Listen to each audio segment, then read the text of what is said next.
Yeah, blessings, one and all, greetings. Yeah, man, bless up. Give thanks for checking in. Yeah, greatly appreciate the fact that I saw 7 likes even before I started. So, yeah, man, enough respect for that. Big up all of the ones and ones them. We are checking in. Yeah, man, definitely appreciate it because a Sunday and there's so much things ones and ones could have been doing at this time. So, yeah, man, I appreciate yeah, you guys gracing me with your presence. Yeah, man. Let me just go through a couple of pleasantries. Big up some people. Yeah, man. Only good karma. Big up Bridget. Big up Swabian Marie. Big up Nadia, aka Empress Rookie. Yeah, man. Big up my sister. Um, Let me see who else they have to big up. Rowan Noble. Bless up family. Sweet P. Bless up Lady Ann. Bless up my sister. Yeah, man, my fellow Pisces. Yeah, man. Bless up, bless up. Just remember, yeah, man, you don't know it go. As a little formality, yeah, man, once you enter the chat, just hit the like button. Share the video if you can. If you are new to the channel, please subscribe. Click the notification bell. When you hit the notification bell, click all. Thank you for that. Please, just keep the comments respectful. I don't think I have to say that because I do understand my audience, but moderators, yeah, just please ensure that the comment section is respectful.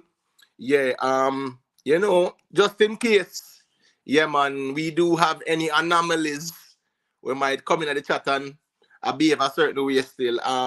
Don't hide them. Yeah, man, you can time them out and delete any derogatory messages, but don't hide anyone. So enough respect. So definitely, as you guys see the topics, yeah, man, definitely want to speak on a couple of them as best as possible. I want to speak on the Maroons of Jamaica.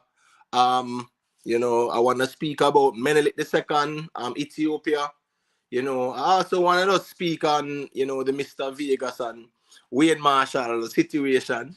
I think it's funny, and I think us as fans, we should just approach this little, quote unquote, trending rivalry, as just that, Yeah, man. Mr. Vegas said what he said.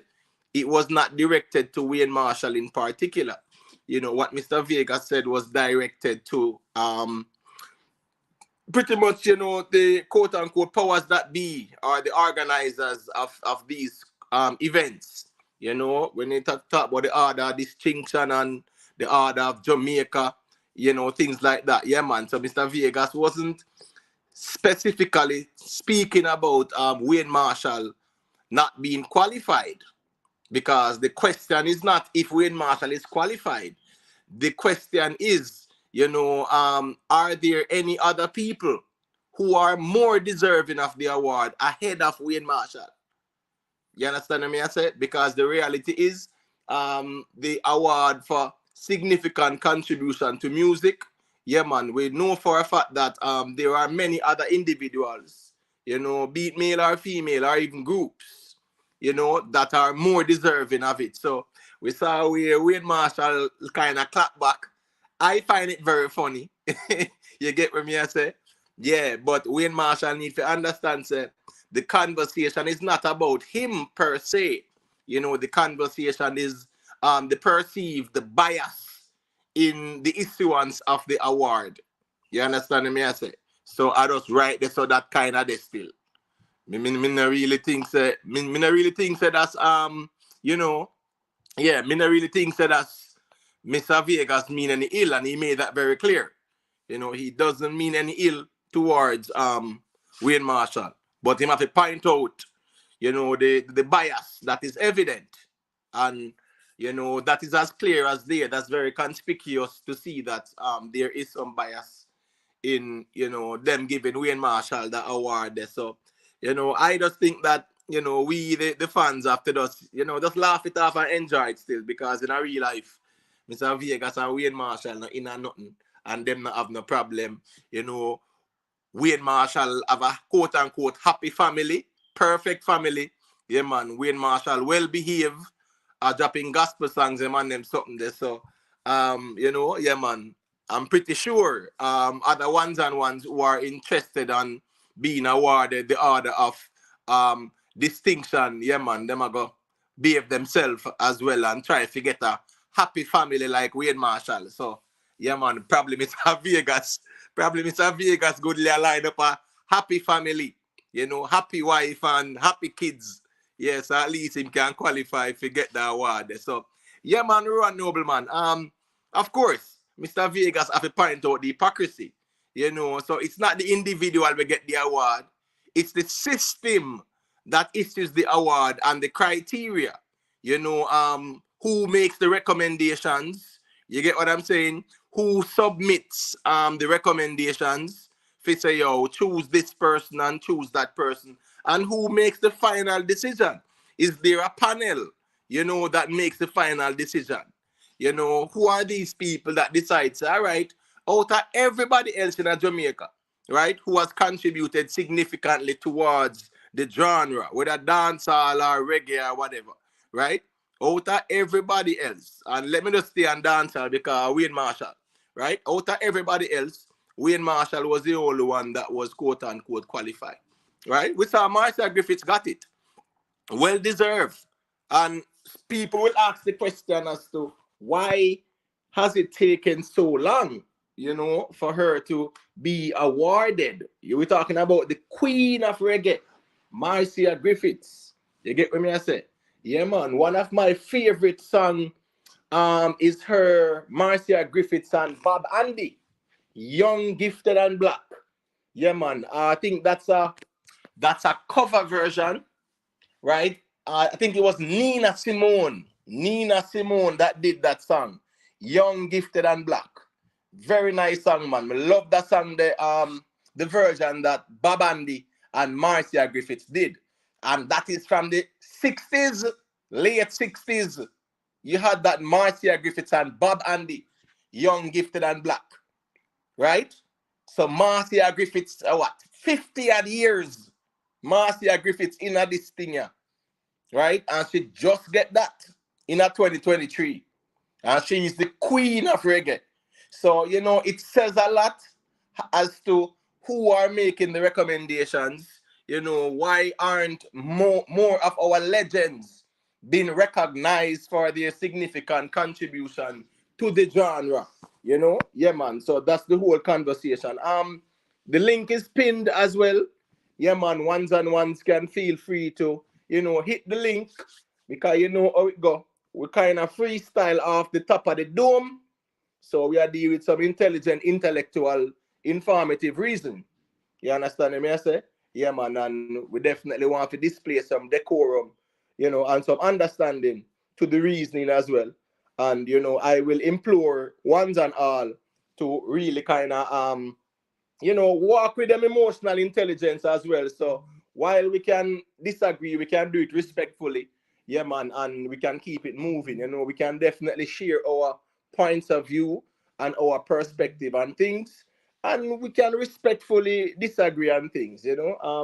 Not every disagreement has to end in some form of acrimonious situation, or we're getting our feelings and things like that. And that's the reason why emotional intelligence is very important when we're having these intellectual discourse. Yeah, man. So again, blessings to each and everyone who are here. I want to speak on the maroons. Let me start with the maroons. All right. Yeah, man. Rowan Noble say Evil Lady Ann is ahead. Evil Lady Ann is ahead of Wayne Marshall. Yeah, man, definitely, man. Big up Lady Ann, man. Lady Ann, next year, Lady Ann, we have to go petition, right? Yeah, we have to go petition the government. So at least you and, yeah, man, Beanie Man and Bounty Killer them, man. Yeah. When they come on to dancehall, yeah, Beanie Man and Bounty Killer are supposed to get that too. So here we go now. If them not qualify, them need to tell us why the man them not qualify and what is the criteria that disqualify them. So, Lady Ann, next year, yeah, man, you see after your birthday there, yeah, we're gonna do a petition, man. You get what me I say? And petition the powers that be to put you on the list of nominees because yeah, you are very deserving of it as well. Pay nobody no mind but no one it one down them something there. People can talk that. The people them talk about one it one that them they even have half a song or a quarter song. So big up yourself, lady Ann. You get what me I say? Yeah man, see you so. Alright, so I just want to start off by talking about the Jamaican maroons. And the reason I want to talk about the Jamaican maroons is I kind of want to stay at a local conversation with this one, right? And the politics of Jamaica. Because what this is gonna show you is that throughout history, the British, the British has never fulfilled, any promises at all, throughout the history of Britain. When it comes down to its dealings with other colonial subjects, or other people that it considers to be inferior. Because remember, say colonialism, imperialism, you understand what I say? Yeah, those were systems that were used by the West to dominate other civilizations and other people. So even Jamaica and the Maroons now, they were no exception. And when we talk about the Maroons, we're talking about, all the various groups in Jamaica now that consider themselves to be Maroons. My question about the Maroons is their status, and if they consider themselves to be sovereign indigenous people, like the Accompang Maroons, then they will need to show us the treaty, the 1738 treaty, right? 1738 treaty. They really need to show us that treaty because, that treaty would really solidify, their validity as being indigenous people who were, given their autonomy by the British. Yeah, man. So definitely, I think that them having that treaty says a lot. But what I notice is very funny. You have some Maroons who are accepting of the current status quo. And the current status quo is that the Jamaican Constitution does not recognize any quote unquote sovereign indigenous people. AK Sinclair, yeah man, bless up, give thanks for checking in. The Jamaican Constitution, unfortunately, does not recognize, any quote unquote sovereign indigenous people. And as such, no Maroon under the Constitution are sovereign and indigenous. We saw that came to a head when Richard Curry just come out, and Richard Curry was, yeah man, very, egotistical and very arrogant, and he was pushing back against the government, right? And I remember Brogard came out and said, not 1 inch of Jamaica is sovereign, not one, right? And Richard Curry said nothing else, right? But, they tend to hold that position to say they're sovereign and indigenous. So nothing is wrong, nothing is wrong trying to determine your cultural identity because under international law, a people do have the right to self-determination. But when they use that term, a people, it has to do with what? Ethnic, your ethnicity and your genetic background. So when them say a people now have the right to determine, you get what me I say, yeah man, their culture and their cultural identity, you have to establish that you are different from the rest. So even with their compound Maroons now, because I think they are the most aggressive ones. The rest of the Maroons, them like Moortown and Flagstaff, them and yeah, them kind of Maroons there.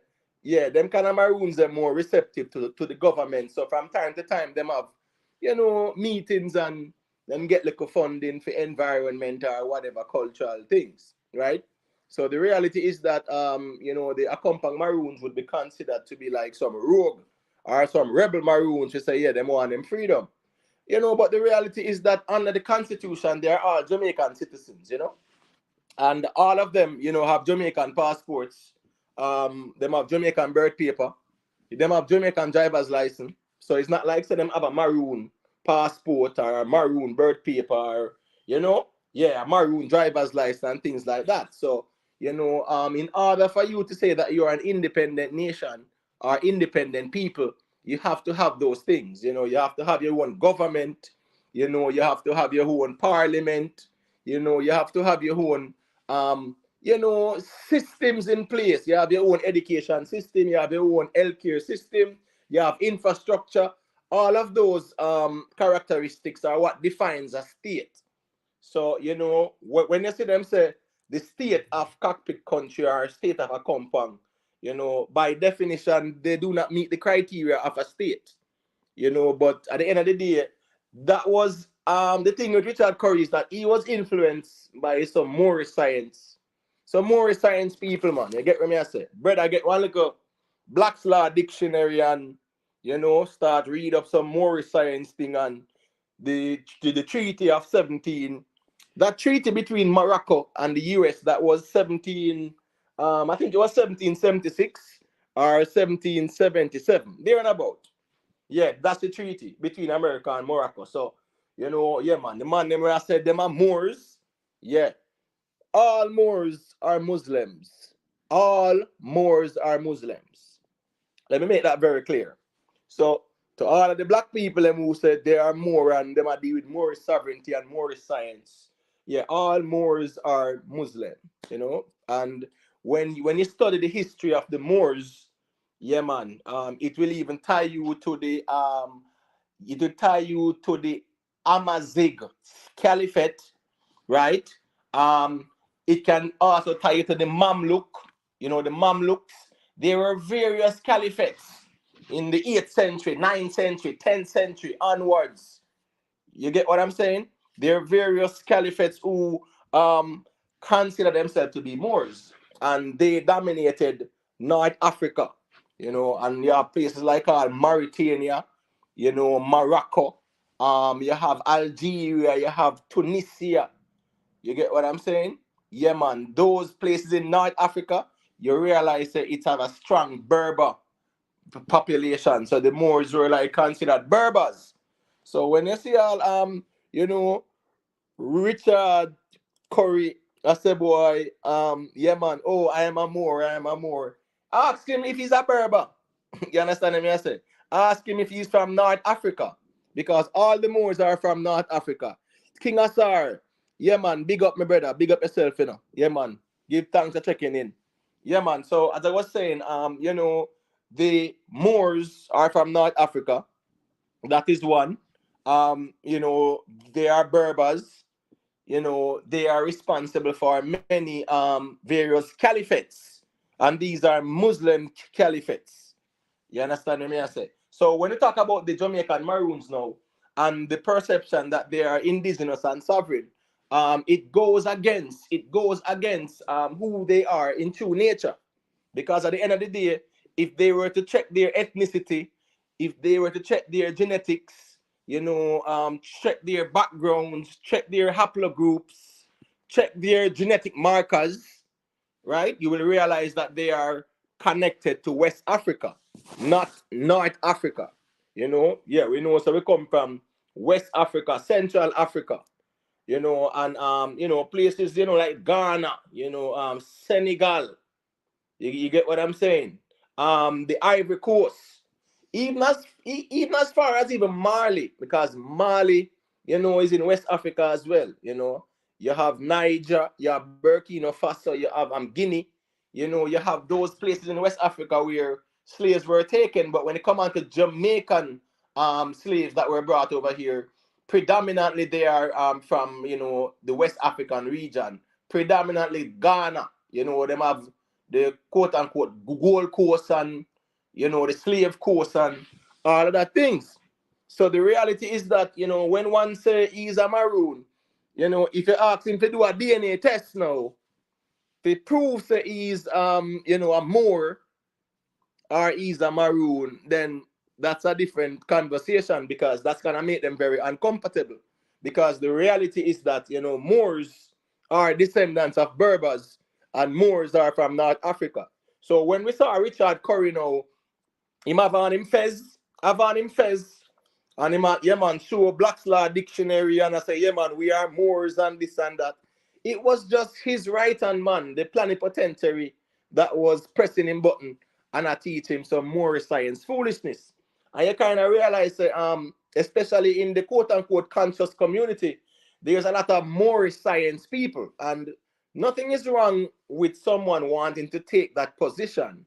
You know, however, if you're gonna identify with a certain group, I think you should do so from an informed perspective, you know? Yeah, when it comes down to race and ethnicity, if you're going to say, oh, me's a more, then you have to at least do some form of research. You know, yeah, man, Empress, bless up, man, give thanks for being here. Yeah, man, you have to do some form of research to say, why do I identify with these people?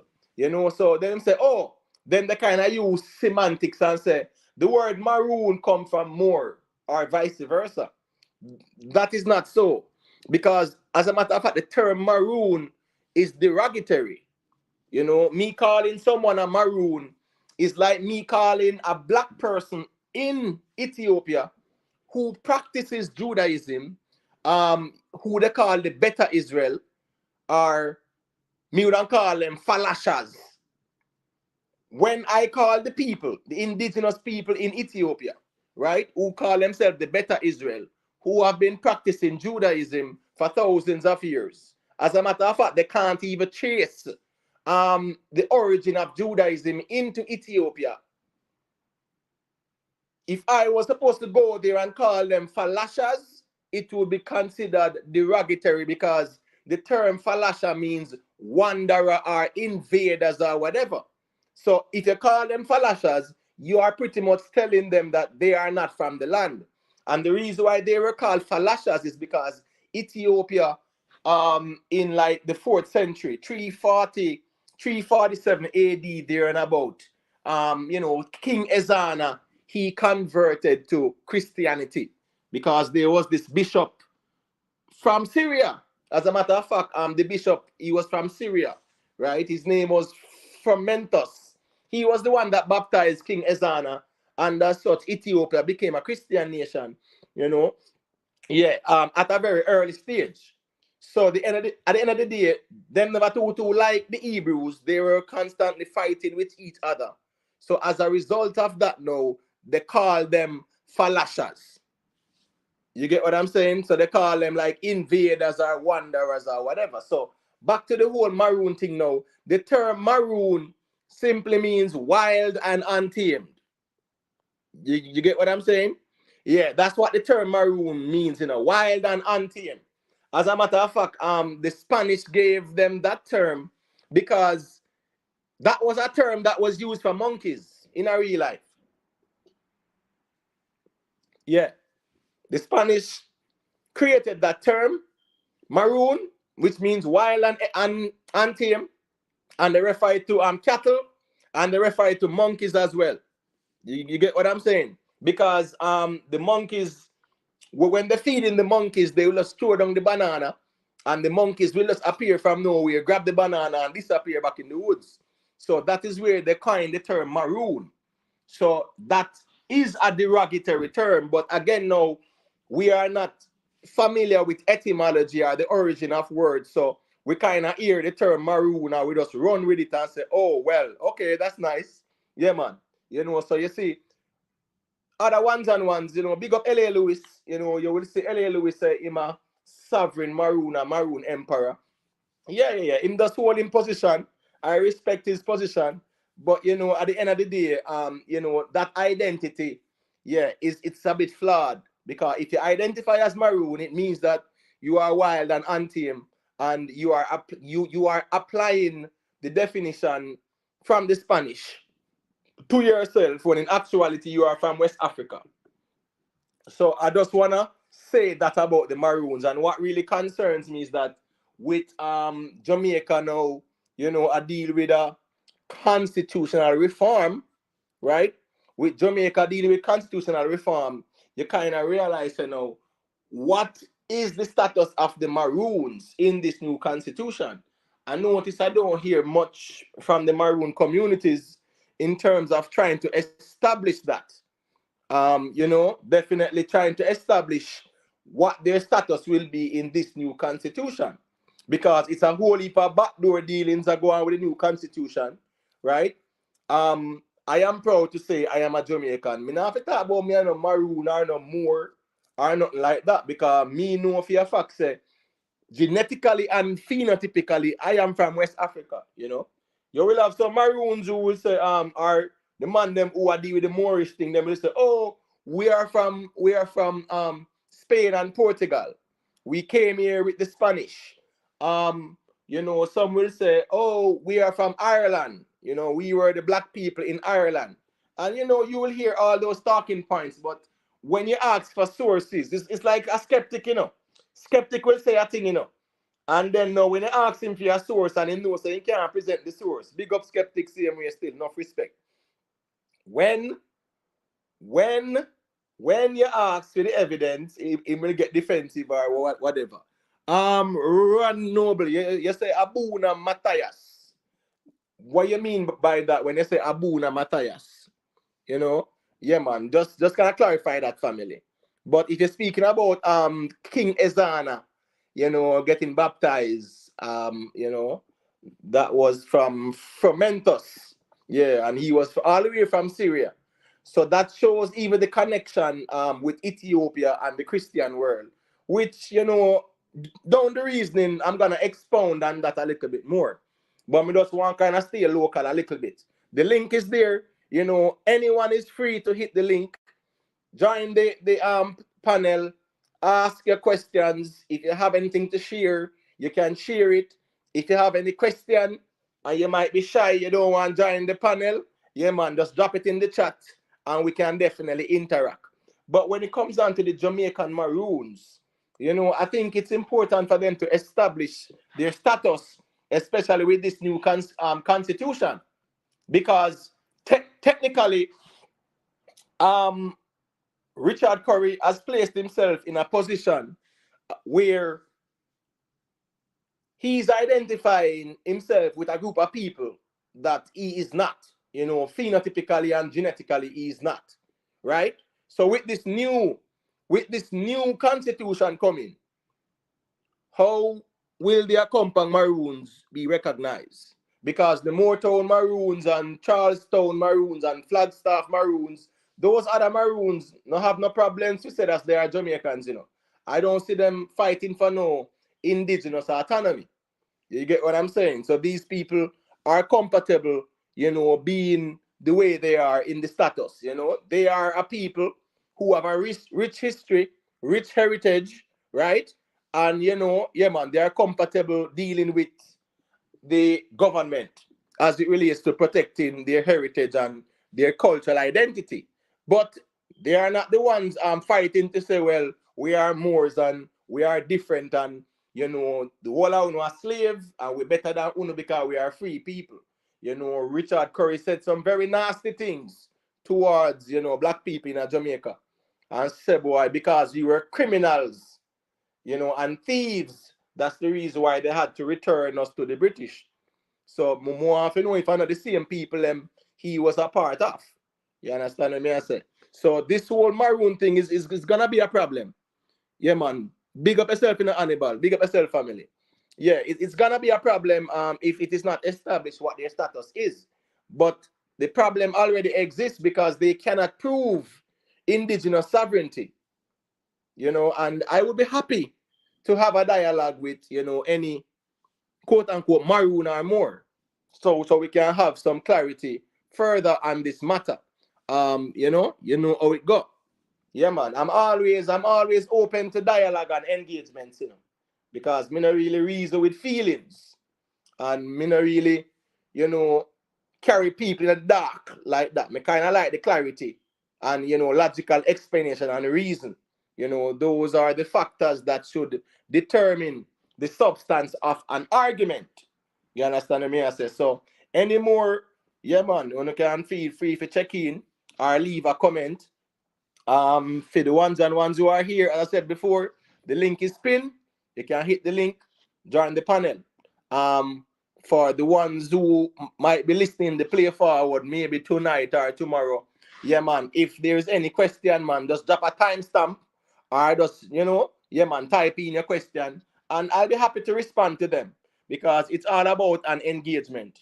So back to the Jamaican Maroons now. We see they line up a new constitution, right?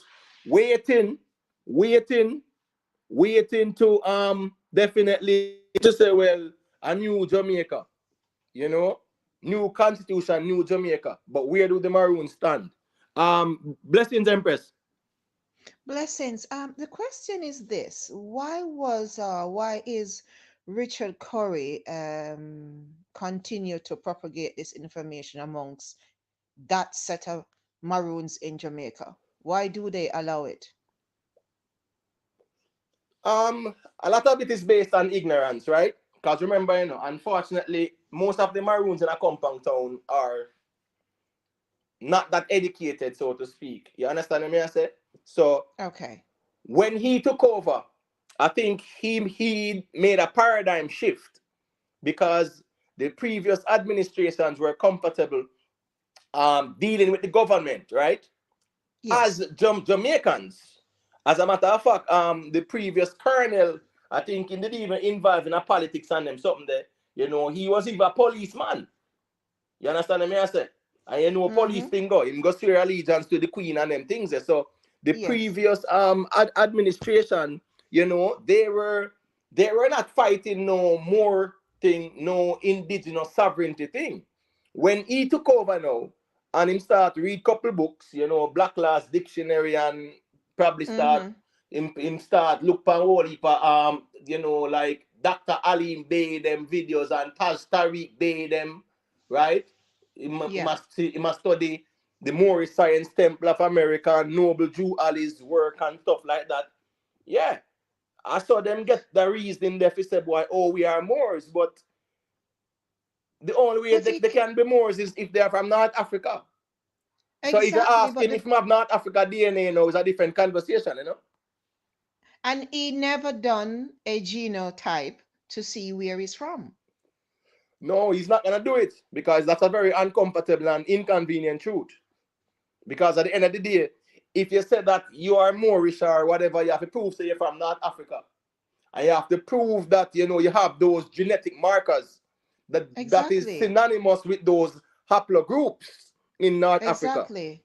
You understand what I say? Exactly. Exactly. But Yeah, so it's more like feeding off the ignorance. I believe that too. That's what he's doing because the rest of the Maroons in Jamaica are not doing what he's doing. No, because at the end of the day, um, as I said before, when he took over, he was very egotistical. He was very arrogant. He might deal with this exceptionalism. You see, like how in America you have American exceptionalism, where America say, "Yeah, man, Mhm. we are the world and we are the greatest democracy and stuff like that." Yeah, he Mhm. wanted to expose that Jamaican exceptionalism by identifying with being Moorish and Maroons and sovereign indigenous people. So, And the one more, previous administration wasn't like that though. So that's the I problem. know, but one more thing that I saw him done with his second, the second in command. How you Right. gonna introduce Muslim, Islam into being a Maroon? Because I was watching something where I don't remember his name. His second in command was saying that they are Muslim from Africa. His name is Anu Tafari Zion L. Yeah.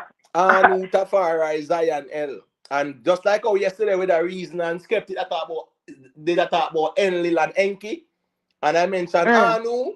Yeah, so him have a Sumerian name, right, which is Anu. mhm. Him have a Tafari name, which is an Ethiopian name, right? Mhm. Him have a Zion thing, which is a Hebrew thing, and him have Mhm. a L, which are some Canaanite thing, Mhm. because the Moors consider themselves to be quote unquote Canaanite Moabites, and they use Mhm. the Bible as well to validate their position. But the Bible is Mhm. not a historical book, so you can't use the Bible and say, well, we are the Canaanite Moabites more.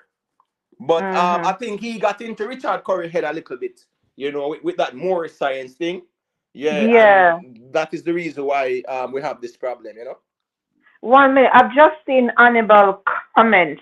Annabelle, not all Jamaicans are from Ghana, because Right. I have way, way less Ghanaian trace and more Nigerian in me.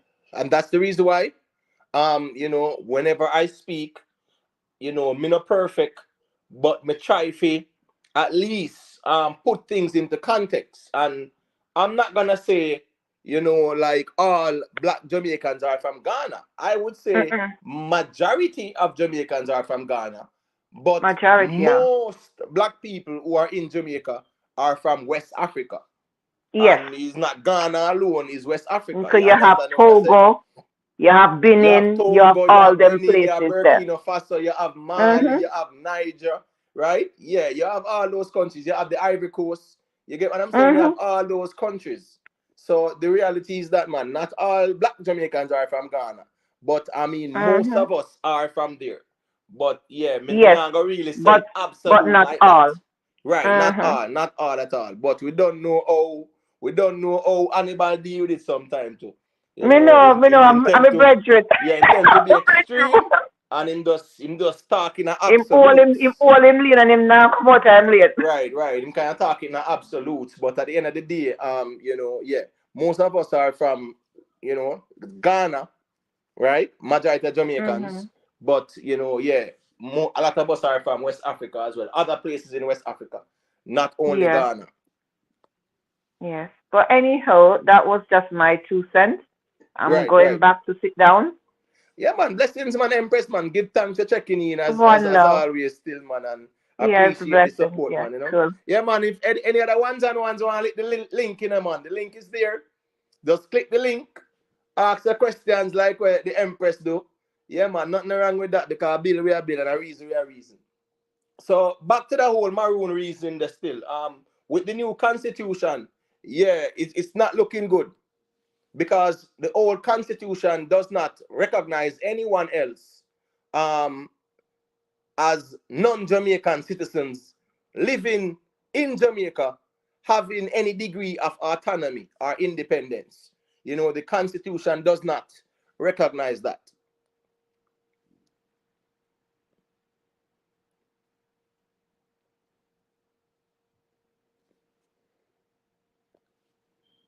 Yeah, so the reality is that with the new constitution forwarding, anytime that drop, yeah, the maroons, primarily they are compound maroons because they are the ones who are really fighting this thing about this indigenous sovereign status, right? So the reality is that they are the ones, who will be having some issues with this new constitution. And I've not seen, you know, I've not seen them, like a protest or a speak out or anything like that. You understand me? I say, what go on for the constitution? What's the status of the Maroons? Why hasn't the government met with the Maroons to establish what their status will be? Post, the colonial masters, them constitution, right? What is their status after we let go the king? Me no hear no conversation about that. And as I said before, being a maroon and say you're a Moor, it sounds very good because there's that feeling of exceptionalism or that feeling of being a part of a group and that feeling of being different from others. Yeah, we like that feeling there. But at the end of the day, is your status a legitimate one? You get what me I say? Big up L.A. Lewis. Yeah, man. So we now go take away L.A. Lewis flowers from him none at all. But we know the maroon argument that he's holding is a flawed one. You understand me I say? Cause remember, the last time when him run through the toll, yeah, them charge him And if him sovereign and indigenous, then couldn't charge him. Not true. Then lock him up, then process him, give them him Jamaican documents, cause him never give them the maroon ID when him there at the station, you know. That's the thing with L.A. Lewis, you know. L.A. Lewis will promote the maroon ID and market than them something there, right? But when he get locked up, I'm Jamaican documents, yeah, man. When him a drive, him having Jamaican driver's license, but he will promote the maroon thing. At the end of the day, it's working for him. It's gonna benefit him. You get what me I say? Big up L.A. Lewis. I will if I work him, I do otherwise from that. So we have to kind of put things on the scale. Yeah, I know. So here go on, man. Let's look at, you know, both aspects of things from different angles, you know. Yeah, man. Success over hype. Bless up. Give thanks for checking in. Nikki Willie. Bless up. Give thanks for checking in. As I said before, the link is pinned. If you want to join the conversation, yeah, man, you can check in. If you have any questions as it relates to the conversation, drop it in the chat and I will respond, you know, as best as I can. Because, you know, the objective is all about engagement still. So as it relates to the whole maroon and, you know, sovereign indigenous thing, you know, it makes me dovetail into the Rastafari movement now. When it come on to the Rastas as well in Jamaica, there is no conversation about what will be the status of the Rastas or members of the Rastafarian community. And I do understand why. Because a Rastafarian is not based on ethnicity. You get what me I say? A Rastafarian is based on religion. It's just like how you have a black man will fight and say he's a Hebrew Israelite and them something there because that's very popular right now. So you have a lot of black people, you know, yeah, them feel disconnected with Christianity. Yeah, man. So them kind of burn a fire upon it and them something there. So their alternative now, a man might say, all right, I'm going to do the Rasta thing, right? Or a man will say, all right, I'm a Hebrew Israelite. So the Rasta thing now is that it's most based on religion. You become a Rasta based on religion because Rastafari is a religion, technically. You know, yeah, man. Other other Rasta man will forward and try and challenge the thing on them something there. But I'm always open to these kind of discussions and conversations because me feel say there is really no in-depth conversation about Rastafari in a Jamaica and even on social media. When you see man like Muta, because you know it go respect and rate Muta. Far Muta come from, not where Muta put in. When there's a high level conversation, it's more like you will have two Rasta man. Say you have all a Muta Baruka and a Kadamari knife for reason. When them two man there reason, when it comes down to Ethiopia, Haile Selassie and the history and Rastafari, them are going to agree on most things. You get what I say? That's just the reality. They are going to you know, agree on most things. Let me answer this question. What is an accurate DNA test I can take? For where though? I mean, you have all kind of, you know, you have 21 and me. You have all these kind of DNA tests still. You get me? I say, if you want to try them, you can try them, man. You understand me? I say, yeah. So at least it will show what haplogroups you are connected to or related to. You know, it will show your genetic markers. So you don't know it go. You understand me? I say? Yeah, so if you have the E1B1A, yeah, you know, those genetic markers will show, so yeah, man, you have connection to West Africa, you have connection to even East Africa, you know, you have connection to even parts of North Africa as well, you know. That's how the genetics thing works. So nothing is wrong in doing a test. But I dare any one of those maroons who are fighting for autonomy to go and take a test. You know, yeah, man, go and do a genetic test to establish that you are from North Africa with your DNA. Because if you claim say you're more, yeah, it means you're from North Africa. But back to the Rastafarian reason as well, to the Rastafarians now, because I've seen Queen Africa say, Rasta, you know, what's on the status with this new constitution? The reality is that Rastafari is a religion. So, you know, you are a Rastafarian not based on your ethnic background, but based on your religious beliefs. You know? Yeah. Let me see what Bridget I say now. I did my DNA, not sure how accurate it was, but It says I was 89% West African. Okay. With 69% be Nigerian. Wow, that's nice. Because remember, when it come on to like Nigeria, yeah, when it come on to the, you have the Igbo, yeah, they are very prevalent in Nigeria, right? But you also have so many different tribes in Nigeria. It's the same thing like in Ethiopia. In Ethiopia, you have over 80 different tribes. You get what I'm saying? So if you look at Nigeria now, you have the Hausa people as well. You do have Fulani tribes in Nigeria. You have the Dinka them in Nigeria. There are so many different tribes in Nigeria, man. And all over Africa. Yeah. But at the end of the day, when you look at their genetic markers, it will establish a couple of things, to show that you are from West Africa or whatever. So, Miss Certain say, Richard Curry, do a DNA test now, right? Him not have nothing to show us on North Africa. He not have nothing in North Africa in him. I'm talking like from Morocco, from Tunisia, from Algeria, from Libya, even from Egypt. Yeah. Him not gonna have no DNA from that side there. No. You understand me I say? Which part of it represent maroon, Bridget? Bridget, remember I said before, maroon was not based on an ethnic group, It simply means wild and untamed. That's all it meant. So it's really Richard Curry them a turn this maroon thing now in a whole racial thing. You get what me I said? So if you say a maroon, it simply means that you have accepted the definition of being wild and untamed or cattle. So that's the definition still. All right, so Rowan Noble, when I say Rasta got it wrong, right?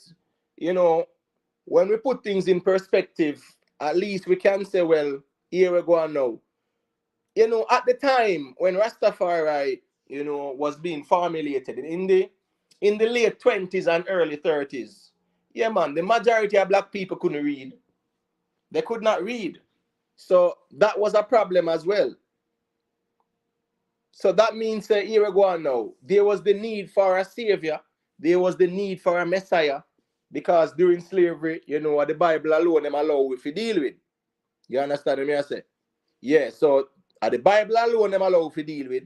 As a result of that, yeah, we became very, quote unquote, Christianized. We were always looking for a messiah. So at the end of the day, too, in the late 20s, yeah, the only way you could communicate with black people is really through religious lenses as well. And that's why even Marcus Garvey was very mindful of that. There are a lot of things Marcus Garvey wanted to show the people, but he knew that they were, too ignorant to even understand the message. So he tried to kind of keep the message in a Pan-African philosophy, more like, unity, one God, one aim, one destiny. So even when him showing the one God, when him showing the one God, yeah, it's more like he was appealing to their religious beliefs because he understand it. The Rastafarian thing now came out of the notion that, His Imperial Majesty. I'm not going to say Haile Selassie because when Mr. Haile Selassie, that is applicable to so much people in Ethiopia. You understand me I say? Many great Ethiopians, a lot of Ethiopians in general, thousands of Ethiopians named Haile Selassie. You understand me I say? Yeah. So, when it comes down to Tafari and Makonnen, it's a different conversation. If we even say Rastafari as well, Rastafari is applicable to many, many Ethiopians. Rastafari is not only applicable to, Tafari and Makonnen. You understand me I say? Yeah. So you did have Ras Haile Selassie. You did have Rastafari Gugza. Yeah, man. Yeah, man. You have Lij Tafari. You get what I'm saying? Yeah, man. So, you had Dejamak Tafari Makonnen because his father was also called, Dejamak, which is a title like Racina. So he was called Dejamak Wolde Michael Makonnen. So that was Haile Selassie's father's name. So I'm just saying, like, Rastafari is a name that is predominant. You know, that title is very predominant. It's not only quote unquote Haile Selassie, that was crowned emperor in 1930, was the only one with that name. But with the Rastafari thing now, it carried such a very strong religious undertone to it. You know, everybody was looking for a savior and a messiah. So that was the real problem, though. Everyone was looking for a savior and a messiah. So they look up to him as a savior and a messiah. Because at that time, you know, yeah, man, we needed a savior. Because the black people stay. We not gonna argue this, Hannibal, because no one is arguing to say that these tests are 100% accurate. But at the end of the day, it's a talking point where people use when they want to hide from the reality. So we now go question, you know, the credibility of no DNA test, brother. I am not a geneticist, and I don't think you are either. All right, let me answer the question when Nikki Willie say, asked before me just dovetail back into the Rasta reason. If Jamaica becomes a republic, what do you think will become of the treaty the Maroons are holding on to? Nikki Willie, the Maroons don't have a treaty. They don't have a physical treaty. They don't have a treaty with the British. All right, let's just say that they do have a treaty, right? That treaty was signed in 1738, right? That is after the first Maroon War. The second Maroon War was in 1790. That was the second Maroon War, right? There were some Akompang Maroons who went on a plantation, stole some pigs. They got arrested, right, by the British government who were running the country. They arrested them and they make some slave flag the Maroons then. As a result of that, now the Akompang town Maroons were upset with the fact that slaves were flagging the Maroons. So them get upset and the war start between them and the British. The British brought in, yeah man, British brought in our dogs from Cuba and them something there. You understand what I say? And the British pretty much had the Maroons to a point where the Maroons had to sue for peace. So as a result of that 1790 Second Maroon War, that makes the first treaty null and void, because the original treaty of 1738 does stipulate that, yes, any act of war by any party makes the treaty null and void. You understand what I say? Yeah. It's just like how you will see there was the 2015 nuclear deal between the US, yeah, you had Iran, the US, you had Britain, right? You had France, you had China, you have Russia, and the European Union. And they had some stipulations in that nuclear agreement to say, well, you can't do this or you can't do that. If you increase your uranium enrichment by at least over 25%, that is a breach of the treaty or the agreement, and as such, it's null and void. So the treaty, when you sign a treaty, you have to make sure that you abide by the agreement. So the fact that the Maroons started the 1790 war, that they call the Second Maroon War, makes that treaty null and void. And as a result of that as well, you realize they were even deported. A lot of them were deported to Nova Scotia in Canada at that time. And them a ball and say, boy, them can't deal with the cold weather and, the environment is not for them. And the British say, all right, no problem. We will send you guys to Sierra Leone. And they send them to Sierra Leone. Do you get what I'm saying? Yeah. And then now, after that, they send them to Sierra Leone. Some of them ended up back in Jamaica, in a place called Flagstaff. You understand what I say? So, if the treaty was still valid, in no way, shape, or form could the British deported Maroons. Just imagine the British deported Maroons. So there's no treaty at all. That treaty, yeah, them not have it. And they broke that treaty in 1790 when them start the war there. You understand what I say? So at the end of the day, even if a man want to argue and say them have the treaty 1738, no. What happened 1790? You broke that treaty, you started a war, and that makes it null and void. Yeah, so back to the whole Rasta reasoning still, you know. Yeah, black people was looking for a savior and a liberator and them something still. I honestly feel that we should have focused more on Marcus Garvey, but the whole biblical thing that Leonard Powell brought into it, and that's why you realize that Rastas now are very, very biblical. It's a very, very biblical thing, and that's why them a Muta Baruka always bump heads, because them say Haile Selassie as the Almighty and Haile Selassie as the creator and things like that. That is crazy. That is crazy for us to think that Haile Selassie is the Almighty or the creator. That's not logical thinking. Unfortunately, it's not logical thinking. You understand what I say? No. You can't say no Haile Selassie and Almighty and him are the creator.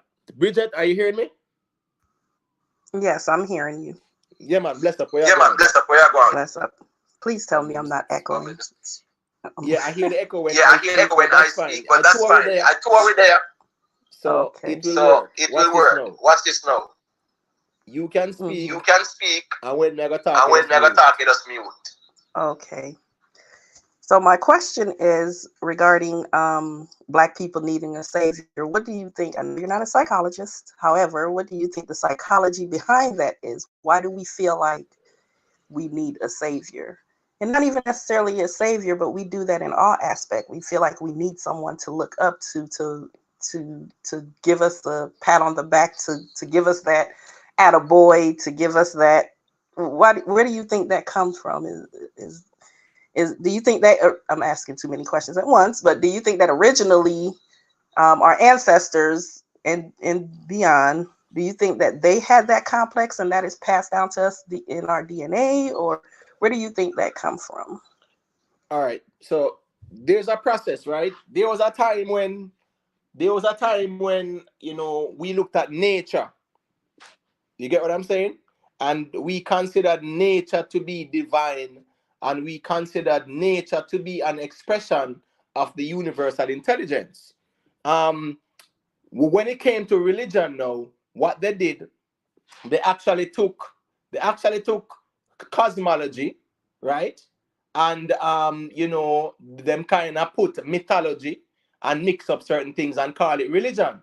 So at that time, when they started to create characteristics, like even the ancient Egyptians, they had Asar, Aset, Eru. That's their holy trinity. Or the Greeks would call them Isis, Osiris, and Horus, right? And they use that cosmology to say that these are our deities. But they didn't look at them as deities or gods. They look at them as forces of nature. That's the reason why they always gave them a zoomorphic form. Because once you see Horus, him have a falcon head, or the head of an eagle, or something like that, to represent the forces of nature. But what the Western world did know is that when they came upon these teachings, they morphed it into a quote-unquote religion and say, "Oh, this is God." So at the end of the day, the word for God becomes NTR or netter or nature, because we saw nature as an expression of the universal intelligence. So we say, all right, nature is divine. The European now, the Greeks, came with the concept and said, oh, these are gods. And then now the Greeks now studied the Egyptian pantheon and created their own pantheon. So it's just like how you have Zeus, that is Horus. You get what I say? Just like how you might have I'm hearing the feedback, Bridget. Yeah, so I'm just saying those concepts originated from the Europeans and superimposed on other races. But originally, people used to look at nature as an expression of the divine.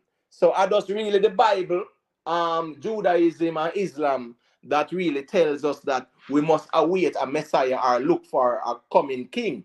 Because if you look at even the Mayas and the Aztecs and the Incas, whatever we want to describe those people, whether we want to call them the Olmecs, we want to call them based on their Eurocentric names, Aztecs, Incas, Mayas, they were also looking for the return of a savior. Quetzalcoatl, That's what they call him. So when they saw even the Europeans arriving, they are saying, wait, wait, this is the man we're looking for. As a matter of fact, even in Africa, there was this British explorer. I forget his name right now. I think it is Livingston, is his name? Or Presta John. Sorry, Presta John. When Presta John went into Africa, you had Africans who considered him to be like some savior that they were expecting. So that's just how religion created these narratives where we had to look for a savior. So it's really the Greeks and then, the Romans and then the rest is history. Just to answer that question.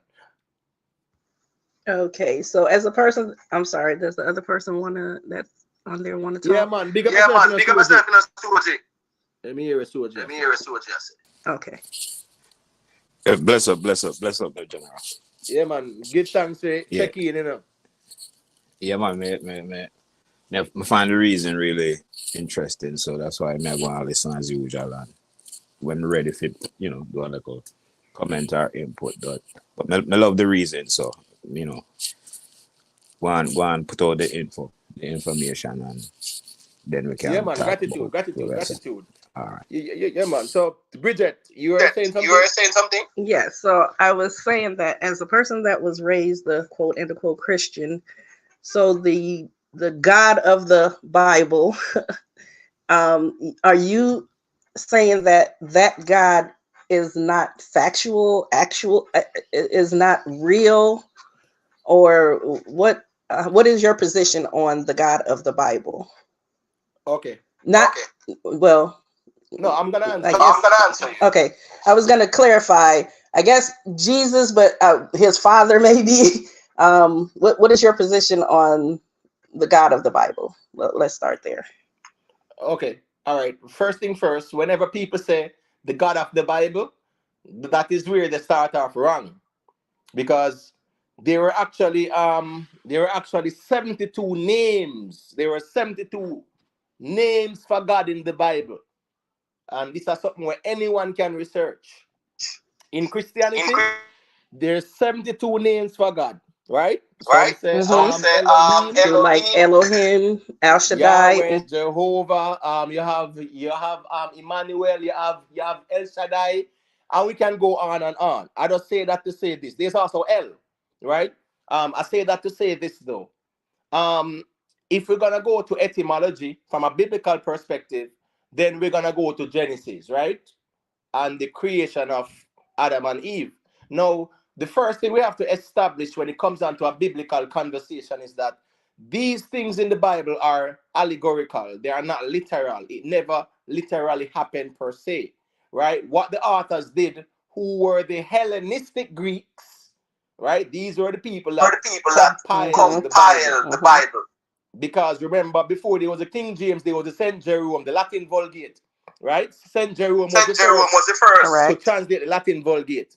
So it came from it came from the Greek to Latin, and then to German and French and English, and so it break down with the translations. You get what I say? So when you look at God per se in the Bible, it was the Hebrew word Elohim. And when you're talking about Elohim, it does not mean God. It's plural. It's male and female. So it would be God and goddess, because you need the male and the female. And that's why the Bible says male and female created he them and blessed them and called their name Adam. Remember that. That's what the Bible said. And that's why Eve was created after. But before that, he said what? Male and created he them, male and female created he them, and blessed them and called their name Adam in the day that they were created. The pastors them can't explain that one day, so them not really mention that. And no one asked that question. In the book of Genesis, it says that. So it was Elohim. So let me just ask a singular entity. Let me just ask a sidebar question. So do you believe that man, you yourself, man, not me, woe man, was created first? And if so, why? Because the Bible says so? Or how can we prove that a man was created first? Yeah, I would never engage in that conversation. I think that's a very, for anyone to engage in the conversation to say that man was here first, yeah, that's a very ignorant conversation, because when you look at history, um and you know it can go back to Egypt, right? When you look at Isis, or you look at, say, who the Egyptians call Aset, right? She had the symbol of the throne on her head. So when you see Isis, you see the throne on her head, because all kings came through the woman. You get what I'm saying? So it is showing that all of these rulers came through the woman. So every man have to come through a woman. That's the reality. That's me there. Me now go engage in a no theology that has no scientific validity. Because if I was to accept that, that means that I would be accepting that a woman came from the rib of a man. And yeah, me can't accept that. That's nonsense. That not make no sense. You understand what I say? Yeah, man. So you don't know it going. In 2023, we have to be more critical thinkers, you know, and be more analytical in our thinking, and not accept the doctrines and dogmas that were superimposed on us.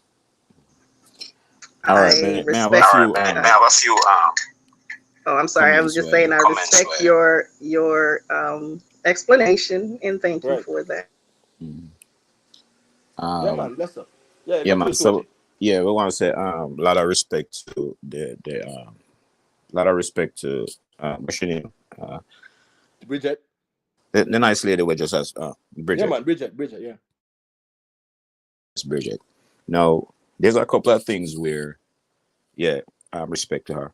There's a couple of things where what happened when people believe in something, right? As far as we're most the three major religions right now, the reason why people hold on to it is because of fear, right? Fear what's going to happen to them if them don't do what this Bible said, or them don't do what this Torah say, or whatever the book is, right? It's fear, right? Now the next thing is we have to remember that these religion was imposed on us by our slave masters, Right. right? Now, but if thing we may notice with a lot of ardent Christian is once them say them become saved and whatever, logics go out the window, Right. right? These folks cannot have a really logical conversation. If the Bible says so, that's it. Right. Even if it doesn't make any sense. Because me, I have one conversation with a virgin one time. And he might quote John 3, verse 16, for God so loved the world he gave his only begotten son. Right. Whosoever believe, blah, blah. I'm going to say, hold on, something all right there. So I kind of turn ninja one pan him, something all right there. Because Genesis, I think it's Genesis 6, says the sons with a S, which means plural, right? The sons of God look down on the daughters of men, Right. blah, blah, and they become giant upon the land. I can't quote Right. the So pretty scripture much he was perfectly. saying that the sons of God, was And mingling with he the daughters just, of men. yeah, Right. yeah. So explain to me where one scripture I say, or one verse I say, or one line Right. I say, him only have one son. And the All next right. one, which is in Yeah. Right. Genesis, I Right. mean beginning, Right. the sons of God. So unless somebody can explain that to me, these are some of All the right. things where, yeah, go ahead. Yes. Yes. So I'm gonna just kind of break down a couple of things, so Mm, at least we can understand clearly where these concepts are coming from. mhm. Right now, when it comes down to Genesis, the book of Genesis, it was said it was actually Elohim. You get what I'm saying? Mhm, mhm. Yes, in the book of Genesis, that was Elohim. Yes, the Old You Testament. realize in the story of Moses, it was Mhm. Yahweh or Jehovah, right? Yep. And further down, you actually had Emmanuel, you actually had El Shaddai, stuff Mhm, like that. The mhm. reason why even the Jews separate the first five books and call it the Pentateuch, right? or they are even the Talmud. The Jews or the Hebrews do not recognize the New Testament. You get what I'm saying? They don't recognize the New Testament because the thing is this now. The God of the Old Testament is a totally different God in a New Testament. Yeah, man. You get what I'm saying? Yeah. Because in the New Testament, Jesus said what? It is not the will of the Father that none of these little ones should perish. You get what I'm saying? But you see, the God of the Old Testament now was a, oh, I am a jealous God. Oh, I make good and evil. And that God, they kill off everybody when they never like and them something there. So that's why they make sure say, them study the text and then realize that it's speaking about different entities. So watch this now.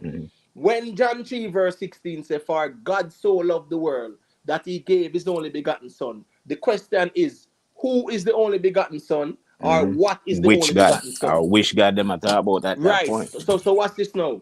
The only begotten son was not no Jesus, because Jesus never claimed to be the only begotten son. Because Jesus said what? I and the Father are one. So there was no separation in thought.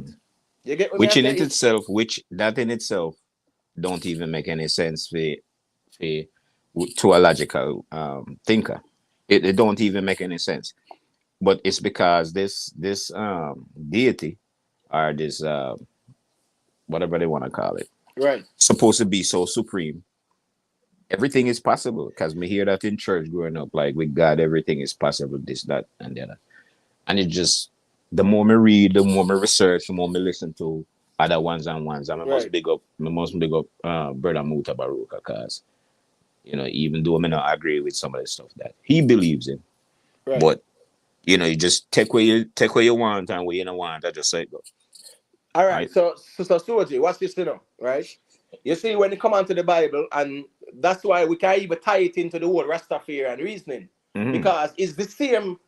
Rastafarians are really Christians where we relax and embrace Africa and a natural liberty. There's no difference because of the Bible them use. You get what me I say? Now, what's this now? When it comes down to the Bible, right, you need references. You have to understand the language that was spoken in the time when it was quote unquote written.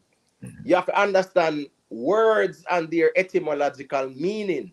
So just like in the book of Genesis it was Elohim, and them retranslate and say God and give it a masculine anthropomorphic characteristic.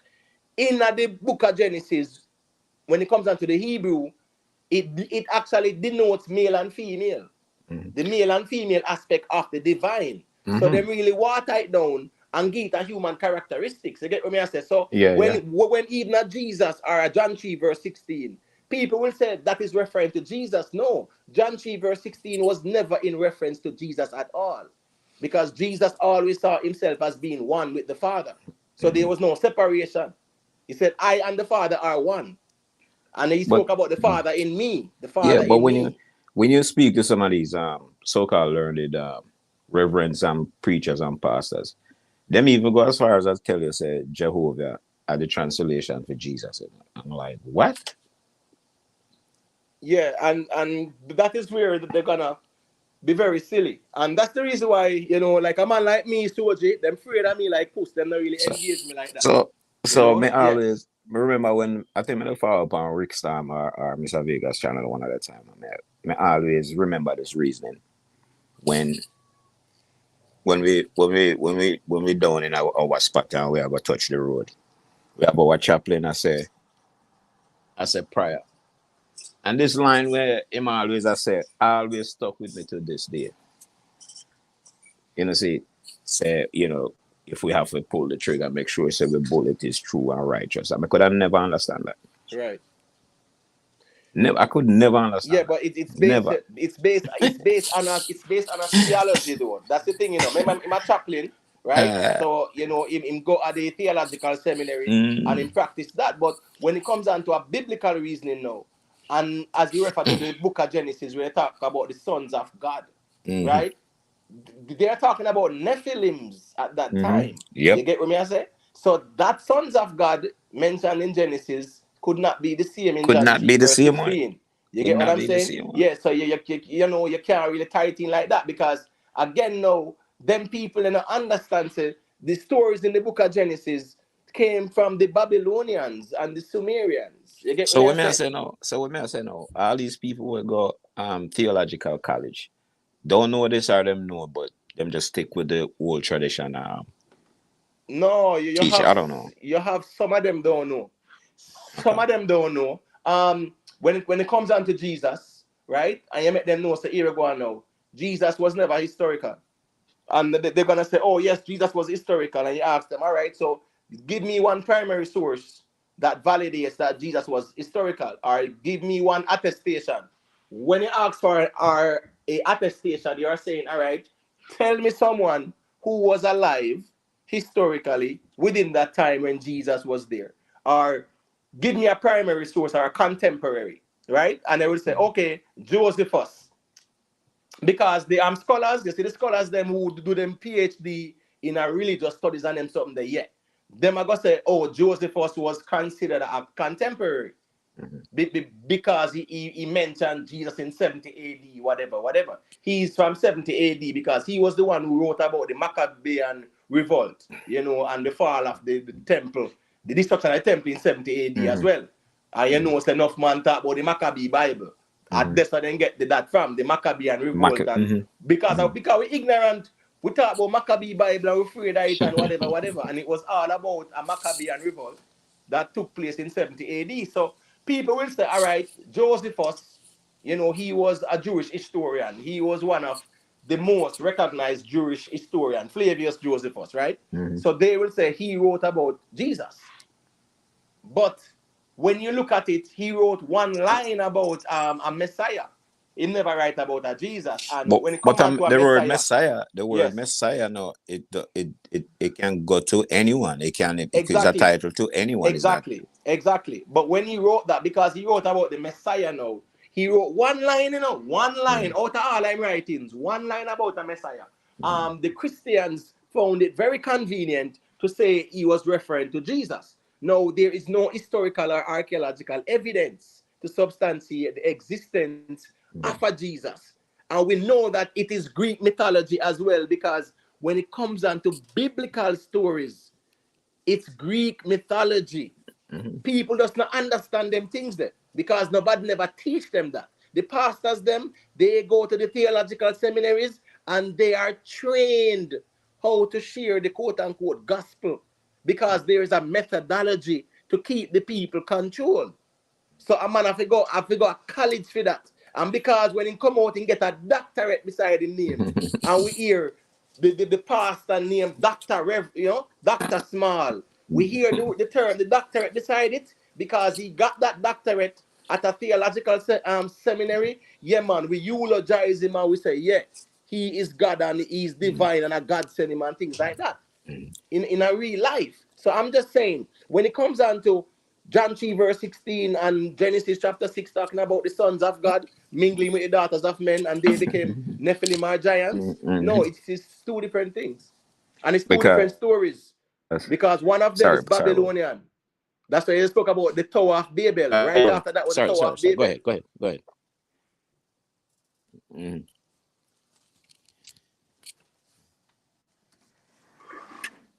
Yes, towards it. Got you. Yeah. So, I mean, me growing up in Jamaica, where most of these preachers were my mother used to carry God church to listen to. They don't go to college, brother. Them go to church, them get saved, and before you know it, them I preach. All right? And these are some of the people them you can't tell nothing, Me know all preachers where can't read all right, Cannot read all right. And in my quote from the Bible ever so often, I said, this can't make no sense.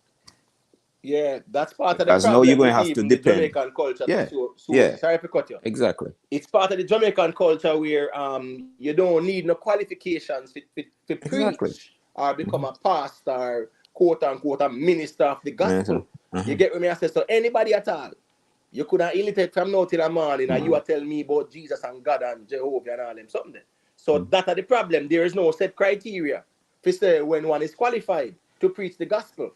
So and these are some of the just people muddy up the waters and then just spread misinformation and them something there. Because these they are some of the Bible that the word of God. These are some of the people who you can't have any reason whatsoever, which is understandable because they're not capable of having logical reasoning. They're not capable. Them hear them pastor before them say that, or them listen to a sermon on the radio and them. All right, so me I go preach this Sunday. All right, but Have what's this no now, clue. Soji? What is now Soji? And that's why, as I said, this can tie into even the Rastafarian movement too, because what's this, Christians, them read the Bible, and them believe that there was someone who named Jesus, did walk the earth, and met the blind see, walked on water, raised the dead, and all them something that people really believe. Me not cut you. Me not cut you. Me not say that not happening, but where's the evidence? No, I mean, me not gonna say that happened. No, me I say let's entertain. You have them people who believe that all of that occurred. Yeah, let's entertain that for a second. I know you have the Rasta man them who say no, Haile Selassie, Haile Selassie a God, or Haile Selassie, you get what me I say, a Christ or the Messiah. Because them in the Judeo Christianity mind frame. Right, it's the same that's how them mindset. It's the same them just mindset. attach. So, yeah, right. Them just attach His Majesty to them just attach Haile Selassie to whatever it is that they matter about Jesus. So my question to a Rasta Bridging one time. All right. So what about Menelik II? If Haile Selassie is this great man, what about his father Menelik? What about Menelik? Why Menelik was not viewed as the creator? Then I write this up, right? We write this out, them have the problem too. And I was gonna touch into the Menelik reasoning because what's this, you see, during the 1920s and 30s, you get what me I say, with a Leonard P. Howell, he was spreading the message, and especially in after 1930 when Haile Selassie was crowned emperor, and Marcus Garvey and the Western world learned about the crowning, that even create more fervor. You get what me I said? The reality is though that credit has to be given to Menelik, who is the one who set the foundation, but it was all religious. To say the Bible is speaking about Haile Selassie. They are saying that when it speaks about the Lion of Judah, it's speaking about Haile Selassie. That is not so. You understand me? I say, when they actually say, well, the crowning of Haile Selassie and 72 nations bow down and things like that, everything was so romanticized. You get what me I say? It sounded so good, so all the attention went to Haile Selassie. You understand me I say? All the attention went to Haile Selassie. Because of the ceremony and the fanfare, because all Haile Selassie titles was given to him by the Christian Orthodox Church. Right. The church, every single title that he has. Right, which Ethiopia, and the kings of kings, lords of lords, the Rastas will say Haile Selassie was the first to be crowned kings of kings, lords of lords, conquering lion of the tribe of Judah. That is not so either. Because Menelik was crowned that way. When it comes down to Emperor Johannes, he was crowned kings of kings, lords of lords. And the kings of kings, lords of lords title in Ethiopia was a result of the fact that they had many provinces. And you had many governors, or you had like a prime minister and they would call them Wagshoes. Yeah. They would call them Wagshoe. They would call them Rasses. They would call them Dejamatch. Those were high titles of nobility.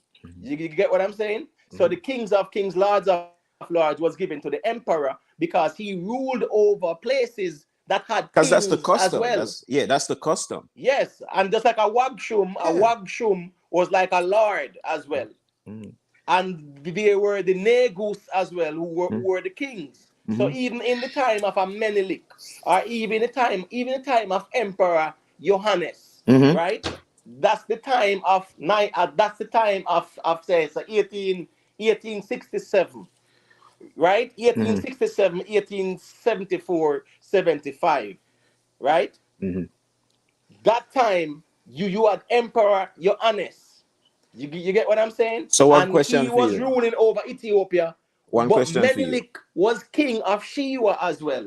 And you had other kings or Negus in other provinces. So the kings of kings, lords of lords thing not have nothing to do with this Bible here. No. It just have to deal with them culture and how it go. Yeah, them customs and them culture. So Right. how many Rastaman you hear speak of other emperors? I mean, most of them mention Menelik, of course, because of him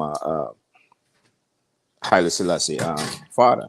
But how many of these Rasta brethren? No, he's not Haile Selassie father still, but Well, he is he's related to Haile Selassie because Haile Selassie father and him, they were cousins. Yeah. Yeah, you get me? I say when it comes down to Ras Walde Michael Makanen, and he got the title Makanen. He got the title Deja Match Walde Michael Makanen as well. Yeah, that's who we really wanted to say. Yeah, Makanen, not Menelik are cousins. Yeah, not Menelik are cousins, so that's Haile Selassie father. Yeah. Makanen was the name. We just mistake it said Menelik, but Makanen was the name. Right? But may I say, how many emperors? Because Haile Selassie was the last emperor. Right? How many emperors before him? And how comes? Well, I guess it was Nedal Howell really started that movement. So yeah, but according to the their historical chronology, right? Yeah, pretty much Haile Selassie was the 225th. So it goes back to the beginning of the Solomonic dynasty in 1270 AD with Yekuno Amlak. So from Yekuno Amlak come straight down from 1270 AD with Yekuno Amlak because that is when he actually overthrew the Zagwe dynasty. And he ascended the throne. So that's how him say here we go on now. This is the Solomonic dynasty because the Yekuno Amlak did deep in the Hebrew Israelite thing. Yes. Because remember, the Beta Israel people were very, very powerful and influential in Ethiopia. But they were always fighting with the Christians after. And even Muslims. You get me? That's how enough people don't really understand. So and this information. Yekuno Amlak now, he was more aligned with the Hebrew Israelite doctrine. So when he must say, he must continue the Solomonic dynasty, that are the whole Hebrew doctrine. So he's more like a merge in one. So when them say Haile Selassie is the last of the Solomonic dynasty, I saw them tie it in to King Solomon, but it has no connection. To no historical connection. To no historical King Solomon, so to speak. So that's where the mix up come in as well. But the Rastas them know everything about Haile Selassie. Knows nothing about Menelik, right? Knows nothing about Yekuno Amlak and King Ezana. They know nothing about Emperor Yohannes. They know nothing about Ras Mengisha. They know nothing about Deja Max Bata Hagos. They know nothing about I could mention so many other who are significant to Ethiopia's history. You get what I say? And we're talking about emperors as well. A Rastaman, if you mention Tower Hydros, him don't know who we are talking about. So my question is, this information we are put out, this is not exclusive to anyone. Anyone want to know this information is out there. Yeah, it can be historically proven. This is not something where no miracle and water and wine foolishness. Right? These are information that's out there that can be proven. Right? But I guess you just can't really tell a ones how what to believe and when to believe and who to believe. All right, I'm gonna show you this. Soji. You see Menelik? Anytime Rastafari study Menelik, right? There's gonna be a great shift. And me, I say it from now. I've been one of them. I'm gonna put my mouth on ground and talk. Menelik, if there is any Messiah in a Rastafari, if there is any Messiah in Africa, if there's any Messiah for black people in Africa, that was Menelik. Marcus Garvey was our Messiah in the West here at that time. You get what I say? But you see Menelik in Ethiopia at the time, Menelik, if there was no Menelik, there would have been no Ethiopia. There would have been no Haile Selassie. And let me explain to you why.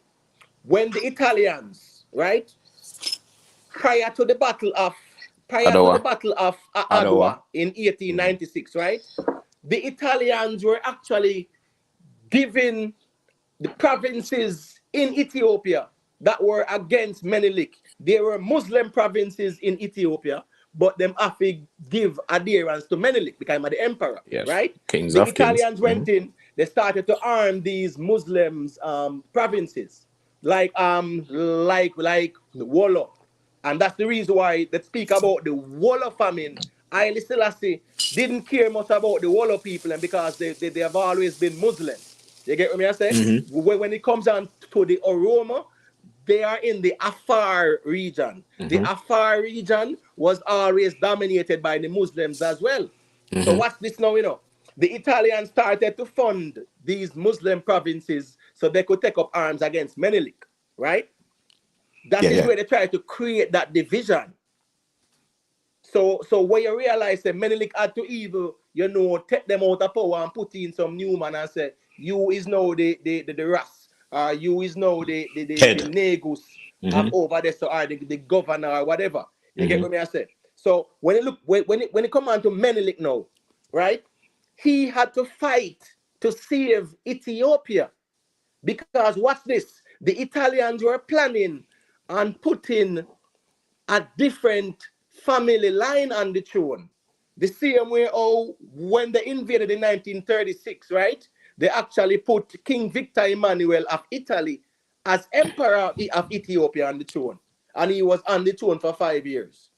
They had promised a different family line that if Italy took over Ethiopia, they would be the one ascending the throne. Yep. So if it wasn't for Menelik, there would have been no Haile Selassie on the throne.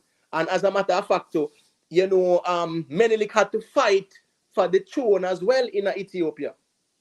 Because Menelik fought against even Terror Aegis, Menelik was arrested by Terror Aegis, and that was in, like, say, 1865, 1855, them region there, They rose up, the governor Ashiwa, right? Menelik father rose up against Terror Aegis, and he died. Menelik was 8 years old, and he was arrested by the king, by the kings of kings, which was Terror Aegis, and arrested.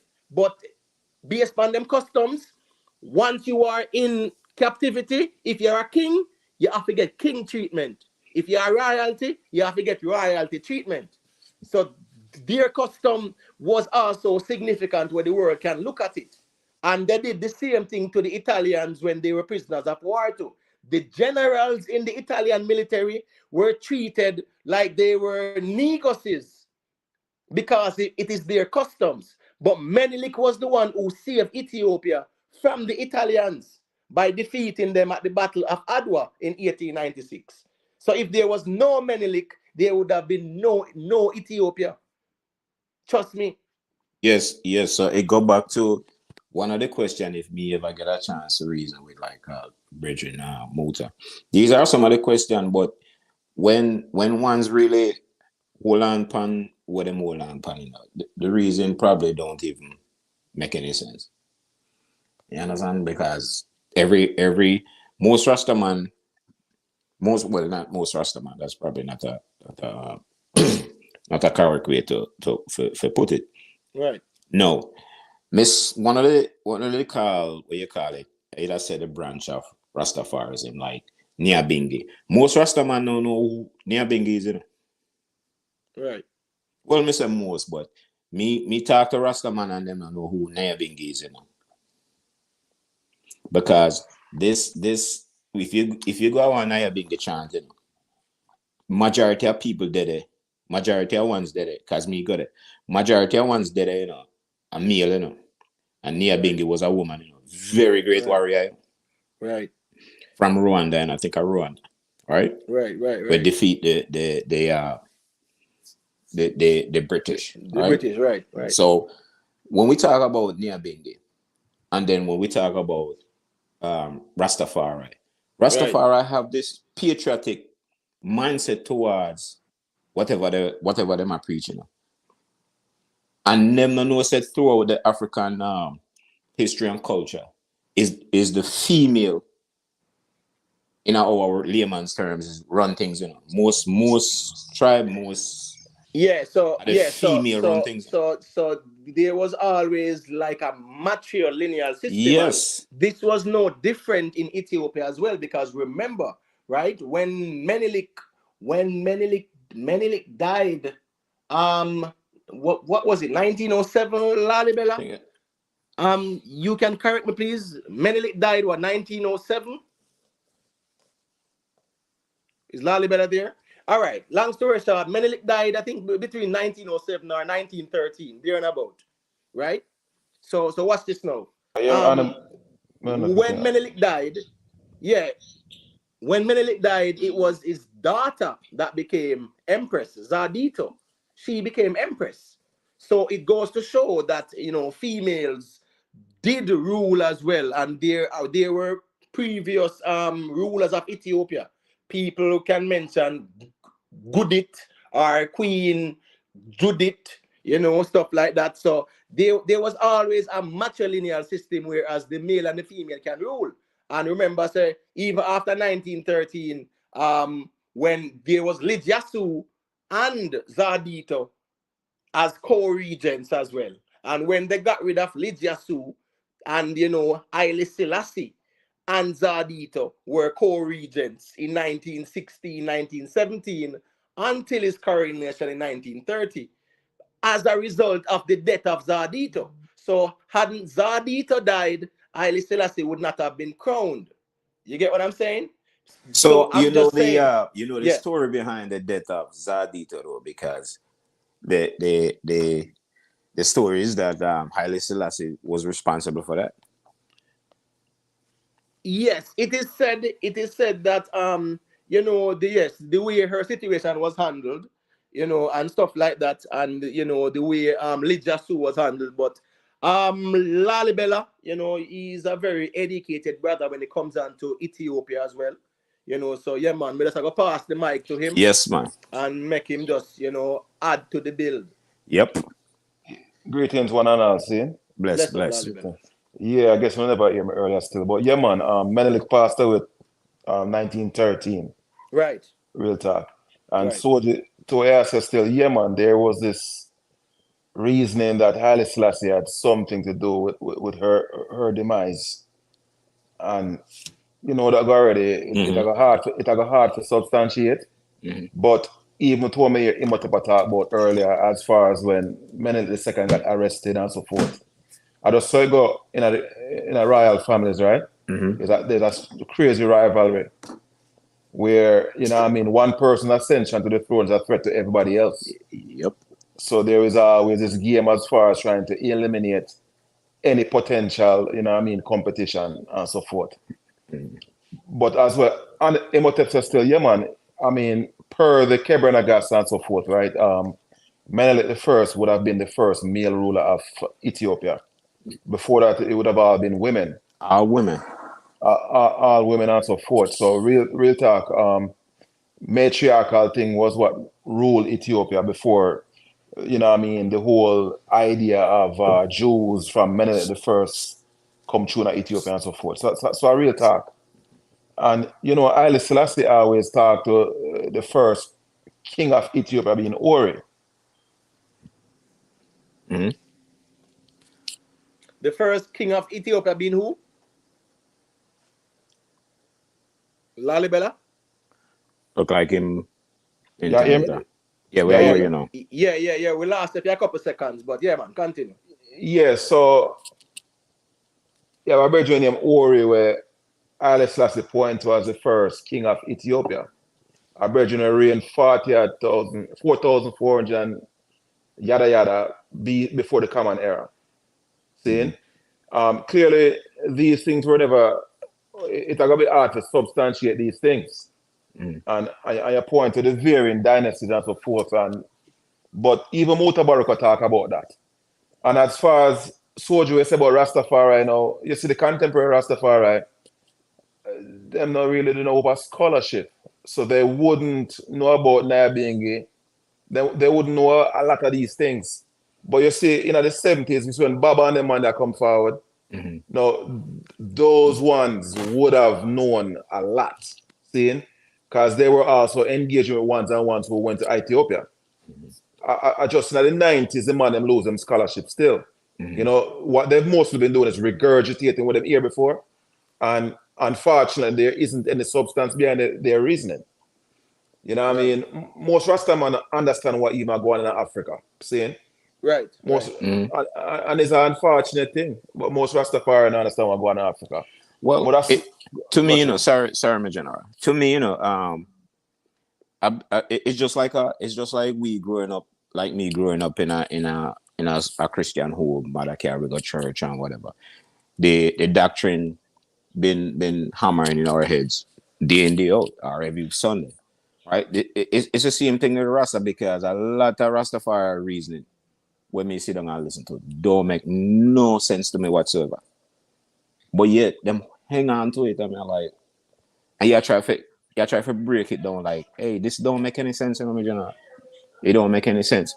If you go deal with Rastafari as far as we're not say it's supposed to be, but then you still are associated to Christianity. It don't make any sense. All right. So let's look at this now, right? And when I mentioned he just right, me see a post them Lalibela.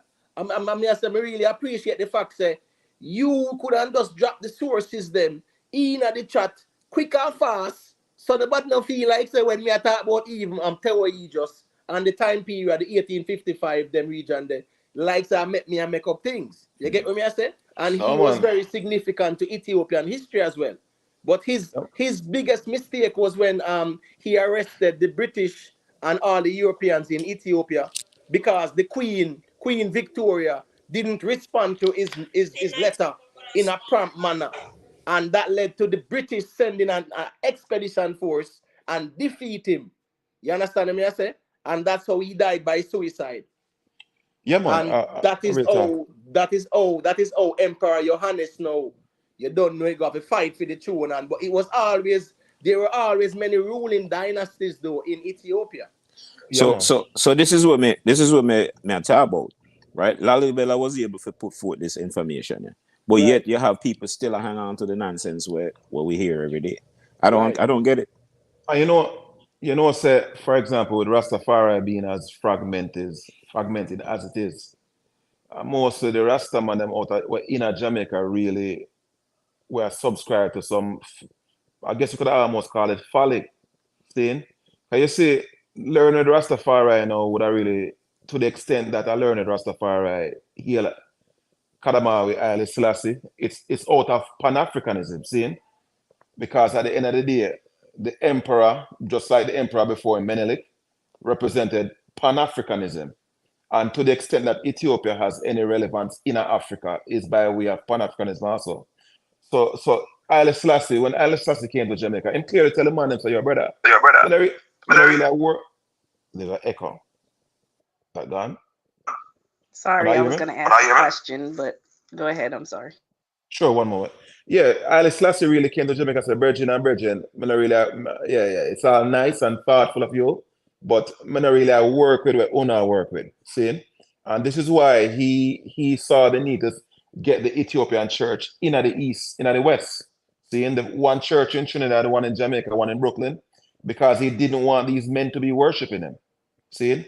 But the man them hold on to this notion regardless. And in many respects, it's baffling. Now, if you listen to a man like Mota Baruka not subscribe to Haile Selassie, we as him being a deity.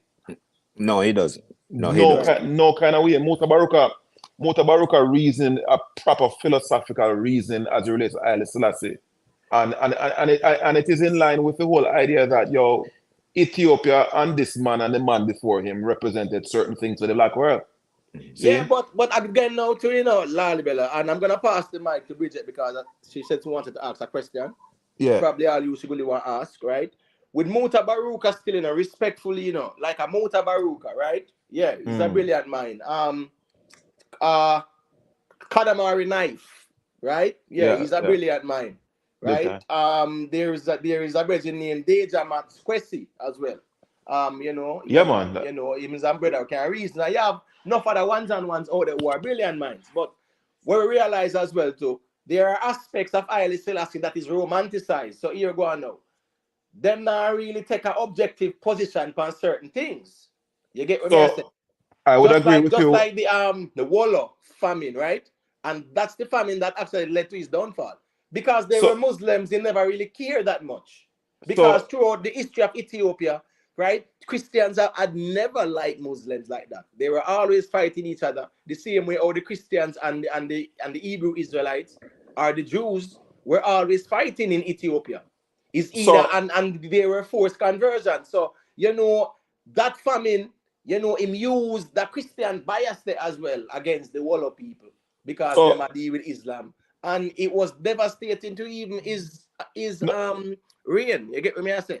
No doubt about that scene. And the thing about, within reason, there were some Muslims where you had these fairly decent harmony with Christians, as is currently in Ethiopia. But you see the Muslims, and when you start going down the fringe regions as far as Eritrea and so forth, they never saw the relevance of a Christian emperor. They never did. Right. And they've and the TP and the EPLF movement, the Eritrean EPLF. Liberation Front, the People's Liberation Front. Yeah, people. I draw a blank with people that's not seen. And then subsequently, you had the TPLF. Their whole idea was, revolting against an emperor that doesn't represent their interests. Now you see, you see, quite serious about the IG. I meet him a few times in a DC scene. Right. And it's a youth where, I have a problem with how he romanticized Kadamawi Haile Selassie. Mutabaruka evolved, and Mutabaruka, early years, you probably could accuse him of such, but he's a man who grew, see? But, and in Kadamawi, I have to have some romantic notions of Haile Selassie. That's right. Where you and I would object to, see? That's right. See, and especially Kwesi, because one time I reach out to him and say some things to him and take him about 9 months to respond still, See? But it's a good bridging, and you can reach with him, and you come to the realization that ones and ones just choose to view things in different ways. But all right. So I'm gonna pass the mic to Bridget, and then I'm gonna ask you a question as well about what you said. Go ahead, Bridget. Sure. So my question was about the Pan-Africanism movement. I was, looking into that as well because I'm searching for knowledge. So what is your viewpoint on the Pan-Africanism movement, and is it a middle of the road movement that African people as ourselves should buy into, or we should just stay on the sideline? My question? Very good question. I guess I'm trying to figure out what is it that we are as African people supposed to actually believe in, follow, lean towards, understand. Is it the Pan-African?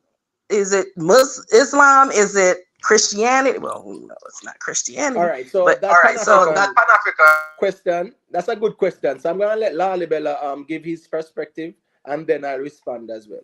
And then I'm gonna pass the mic to Hannibal because him there wait patiently as well. So no man, do your thing, man. Me there, man.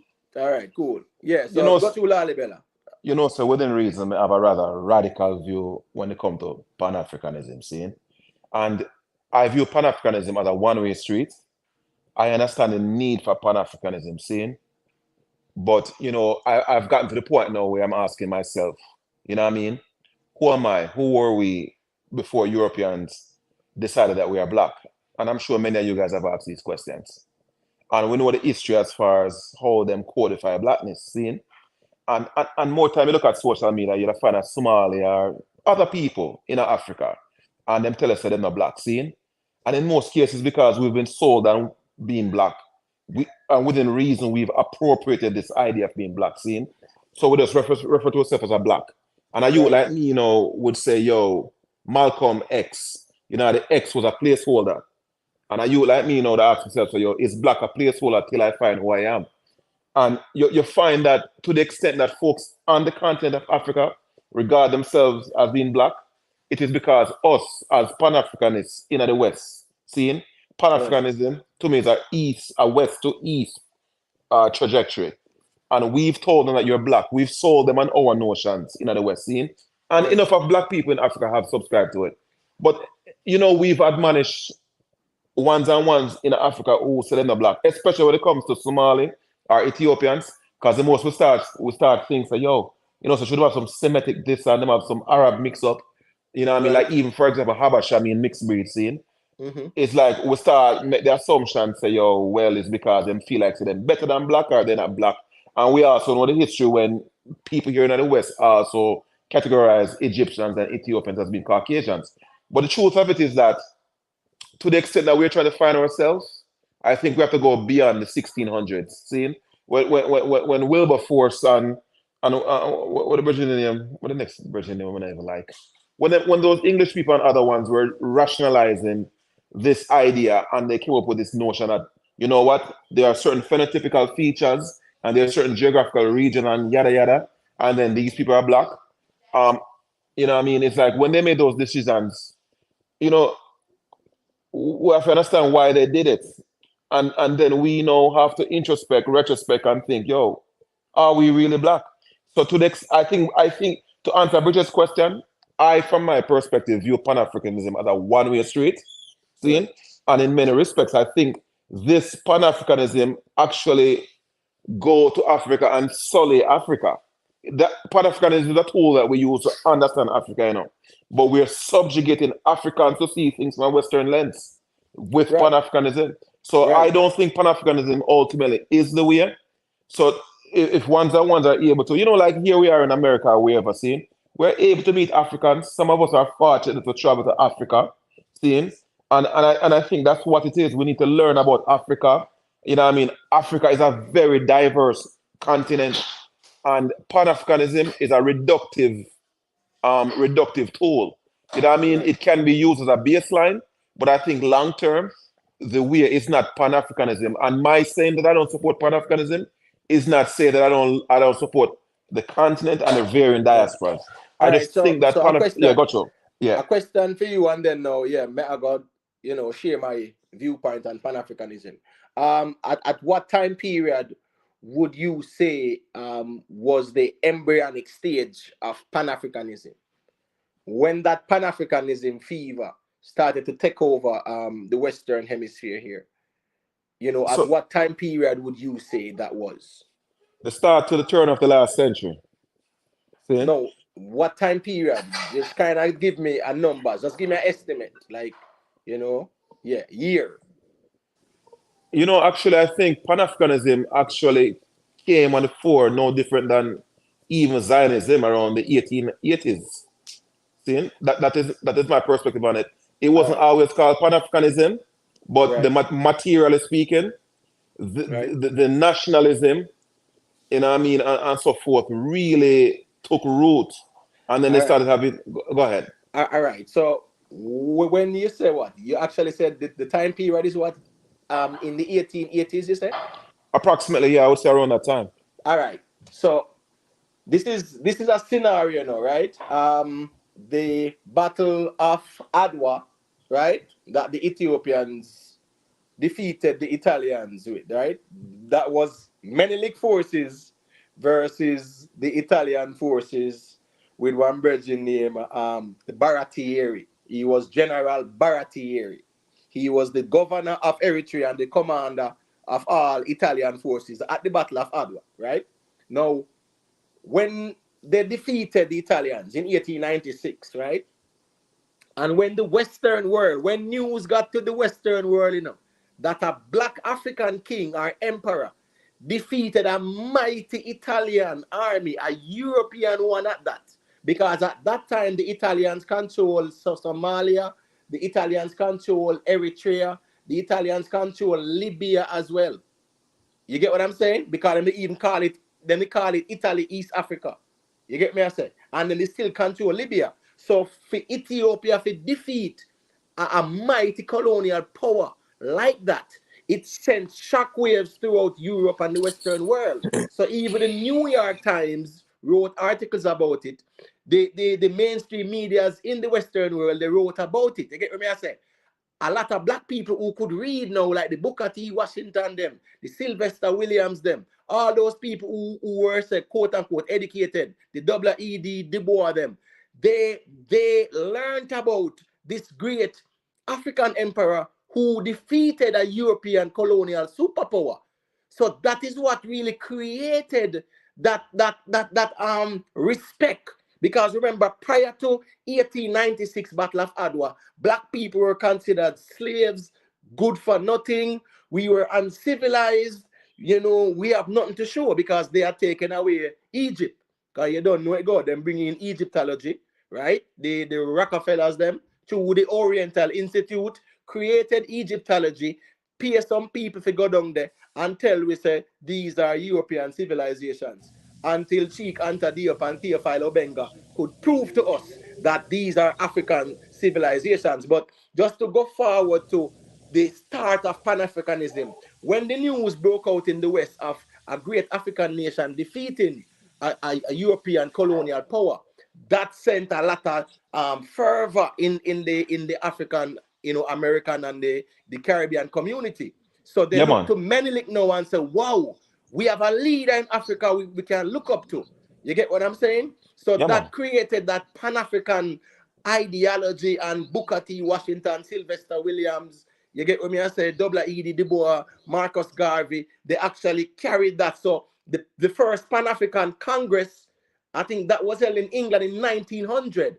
And Benito Sylvian, he was the one speaking there. He was from Haiti, and he was one of the keynote speaker and one of the founding members of Pan-Africanism.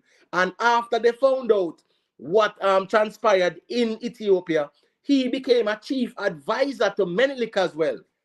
You get what I say? Benito Sylvian, a very great mind. He's one of the founding fathers of Pan-Africanism. So they were using Ethiopia and the Battle of Adwa with Menelik to say, give the black people a pride, to say, yes, an African nation is there we can look up to. So that started that whole Pan-Africanist thing. The problem is that was 100 years ago when there was the mindset to say, take us back to Africa. The people in America, they wanted a way to get rid of us as well. So they were happy to even fund it. It was when Marcus Garvey started to get too powerful, them decided, J. Edgar Hoover decided them are going kind of sabotage him. But Pan-Africanism at its embryonic stage started in Ethiopia through the Battle of Adwa and Menelik, and then people start to study the history of Ethiopia, and that motivated black people all over the world. And then now, in the Bible now, the man just tie in. You had you actually had the royal parchment scrolls of black supremacy that was written by Robert Rogers, right? And there was actually the Holy Pibi by Fitz Valentine. So those were books as well that was talking about the Alpha and Omega and them tying the whole biblical narrative to Ethiopia. And, I saw it reach on to Haile Selassie. But when it comes down to Pan-Africanism, yeah, man, it really started with the Battle of Adwa. People, when we hear about Pan-Africanism, we might hear about Marcus Garvey, but we might not hear about the Booker T. Washington and the Benito Sylvian and the Sylvester Williams and those people, and the first Pan-African Congress in 1900. Marcus Garvey started his work like about 1915 there and about, fully active on the ground. Yeah, man. So you see, the Battle of Adwa, seeing? Right. Crystallized what subsequently became Pan-Africanism. But however, these same ones, remember, they were there in the preamble stages, and what it is that the impetus that they needed came from the Battle of Adwa, seeing?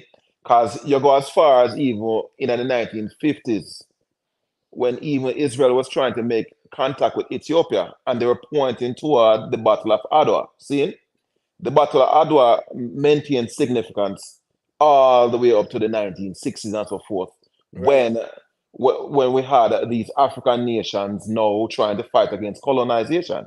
See, Ethiopia still functioned as a bellwether all the way there, and that's why when ones look at, to the extent, from my perspective rather, to the extent that there is any value to, you have to conflate the emperors and the country, Ethiopia, whether it be Menelik, whether it be Kadamawi Haile Selassie, they represented that hope for these nations to realize that, this is a benchmark. To the extent that we are to be free, here's a reference point. And that is how even these guys in Africa, when I'm a fight for them liberation, they were looking to both. They were looking to Garvey and they were looking to Ethiopia. Right, These right, right, right. and that's the thing when I say now, you want to talk about Garvey from this perspective, that Garvey's philosophy was as such that he inspired all sub-Saharan Africans. Seeing, oh, we can go to Vietnam, we can go to China, we can go other places and talk about Garvey inspired those people. And Right, this is why we have to realize that Garvey is that enigmatic man. And Yes, if he was God, the one who galvanized the quote unquote, you know, African community in the West the most. And he was more impactful. But you see, talking about Haile Selassie again now, Haile Selassie was a beneficiary of even Menelik's position in the world stage at that time too. yeah man, Because but that's watch what it this, you know, go. watch That's this what it now. go, Case man. in point, right after the Battle of Adwa, and the Western world started to talk about it.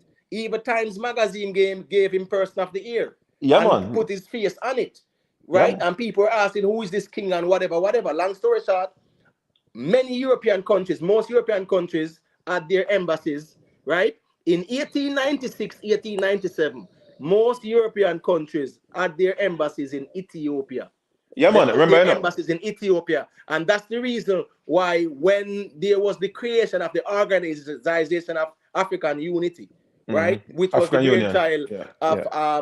let's just say, Kwame Nkrumah, the reason why Addis Ababa was selected was because after Menelik, all the European nations had their embassies in Addis Ababa. Yeah man. You get what I'm saying? Yeah man, real So talk. yeah, See? so that was even the reason why Addis Ababa became the capital of the Organization of African States or whatever. You get Yeah what I man. say? Yeah, and Haile Selassie is the only African leader who when he came to Washington, seeing he got the parade. There isn't Right, any because what's other. this to, you know, Lolly Bella, not to cut you, you know.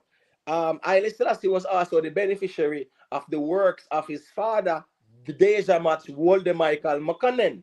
Yeah Because what's man. this, you know, he was the Secretary of State, so to speak, or the foreign minister. He was the one who used to travel outside. He was the one who used to negotiate with the Europeans. And that's the reason why when Taitu found out that he was the one who told Empress Taitu about the treaty, right? The Treaty of Wachale, right? We call it, yeah. Right.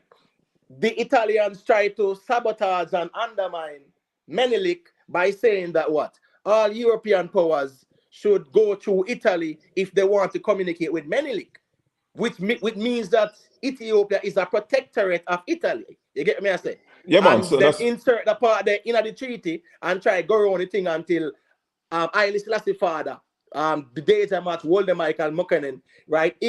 He was told by you know, one of the brethren there who was in Europe at the time too, and who did I read the treaty. He was told by that brethren them. I'm totally forget his name, but him double crossed them couple times, well too, right? yeah man. But watch this now. When they told Haile Selassie father about the two treaty them, one in America and one in Italian, and the Yeah. one where in America, you know, yeah man, the one they good to go and it says whatever them agree to, and the one that's in Italian says that otherwise, and Queen Victoria must go through Italy if she want to communicate to Menelik, and so them I said no, Italy is a protectorate, so that start the World War. You get what me I say? Move and them want to seal off certain lands. When the treaty is signed, yeah, the Italian military, them take over one place the same day. So when the treaty is signed, them never even did know, say, them actually advanced so far, even in a Tigray. You get what me I say? So when the treaty signed now, where the Italian military was where the last stands. So I saw them even double cross Menelik. So when Empress Taitu even find out, Empress Taitu, I said, no man, I want to go on here, so make us see the two treaty them. I saw them realize that them I double cross them, and it started the whole war. But long story short is this now. Haile Selassie father, right? He was the foreign minister. So he would deal with all dignitaries from all different countries. You get what me I say?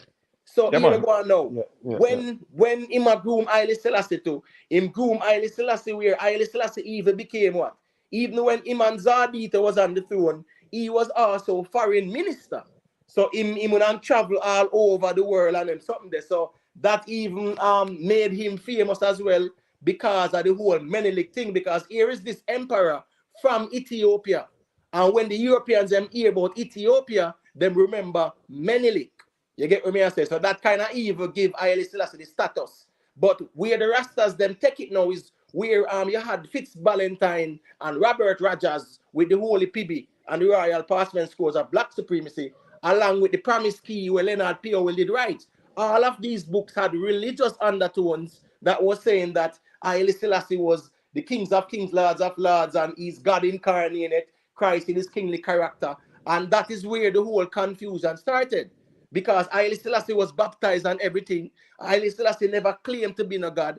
You get what me I say? But the same man them still give him that kind of label there. Even when he must say, yo, don't worship me. You know, I pray to Jesus. You get what me I say? Because he's a Christian. Yeah, He's man. a Christian. I see him so as well, man. We talk about prior, right? Garvey's aspiration for Kadamawi Haile Selassie was for him to be the emperor of Africa as a whole. See?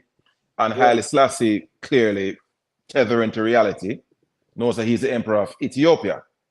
And that was part of the confusion or disconnect with Haile Selassie and Marcus Garvey, to where Marcus Garvey got frustrated and, you know what I mean, ultimately started admonishing the man and said, yo, you're a coward, you run. And you see, Garvey was showing his limitation there. See? As much as we love. Why you say that?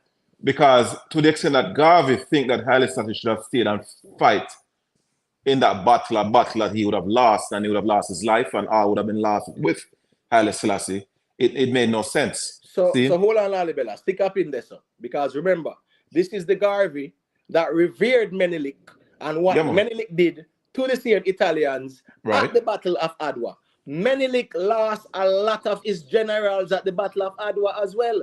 He lost nobility. He lost wag shoes. He lost races. He lost family members. Ras Mengisha, who is Emperor Johannes' son, was severely injured as well.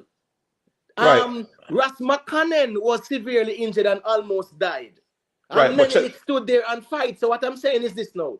In 1936, that was when Haile Selassie fled Ethiopia. That was when Marcus Garvey was saying, but wait, this is not how Missy Menelik do it. You stay and fight. Because you are going to run now. Remember, you know, this was under the advice of what? The British and the Americans. And let's not forget the Hoare and Lavour Pact. Right? Where the French and the British were signing an agreement with the Italians to take over Ethiopia behind Haile Selassie back. Until it got leaked out. And they called the Hoare and Lavour Pact. And the British Foreign Minister had to resign. It was a scandal. So I'm saying, I'm familiar with it. The Americans told him to go. Them could have said stay and fight and arm him, give him the weapons. But because they had their agenda, not the Americans, the British and the French, right? Because they had their agenda, because they are the ones who create the whole problem over there, you know, and then bringing in the Italians, you know. Britain bringing in the Italians over there, you know, brother. You get what me I say? No, me understand all that, see? That cost Emperor Johannes him life, what the British did. So let me ask you a question, no? Yeah. If Haile Selassie had lost his life on the battlefield, what would we have gotten from that? Listen, all right, watch this now. Right? I'm gonna give you a case in point. Emperor Johannes, one of the greatest emperors Ethiopia have seen, right? In fight against the Mahdis, right? And let's look at the whole scenario. The Mahdis in Sudan were fighting against the Egyptians, right? The Mahdis trapped a whole Egyptian army in Sudan. They had nowhere to go. The Egyptians reach out to the British. The British reach out to the Ethiopians through Emperor Johannes and say, allow the Egyptians to leave through Ethiopia, and we will give you the port city at Asmara, right? Which is modern day Eritrea and Djibouti region there. You see, Djibouti now, that was the place where Ethiopia was promised. Let the Egyptians them escape through Ethiopia, and the Egyptians control that port city, you know. But as part of the deal, they had to give up that port city. So Emperor Johannes allowed them to escape from the Sudan through Ethiopia. and then they were supposed to give Ethiopia that port city because Ethiopia is landlocked. The Well, Mahdist, hold on, let me finish. The Mahdist got upset with Emperor Johannes and sacked Gondar.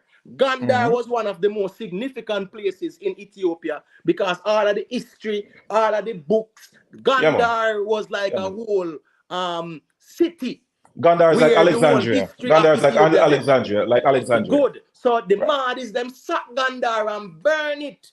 And I saw Emperor Johannes and them have to start war. And Emperor Johannes lost his life on the battlefield. And the Right. Mahdist them go in him tent and see him in a coffin, cut off him head and parade that in Sudan. And then they don't want plan to send it, go give the Egyptian rulers them to say at them next. I say that to say this.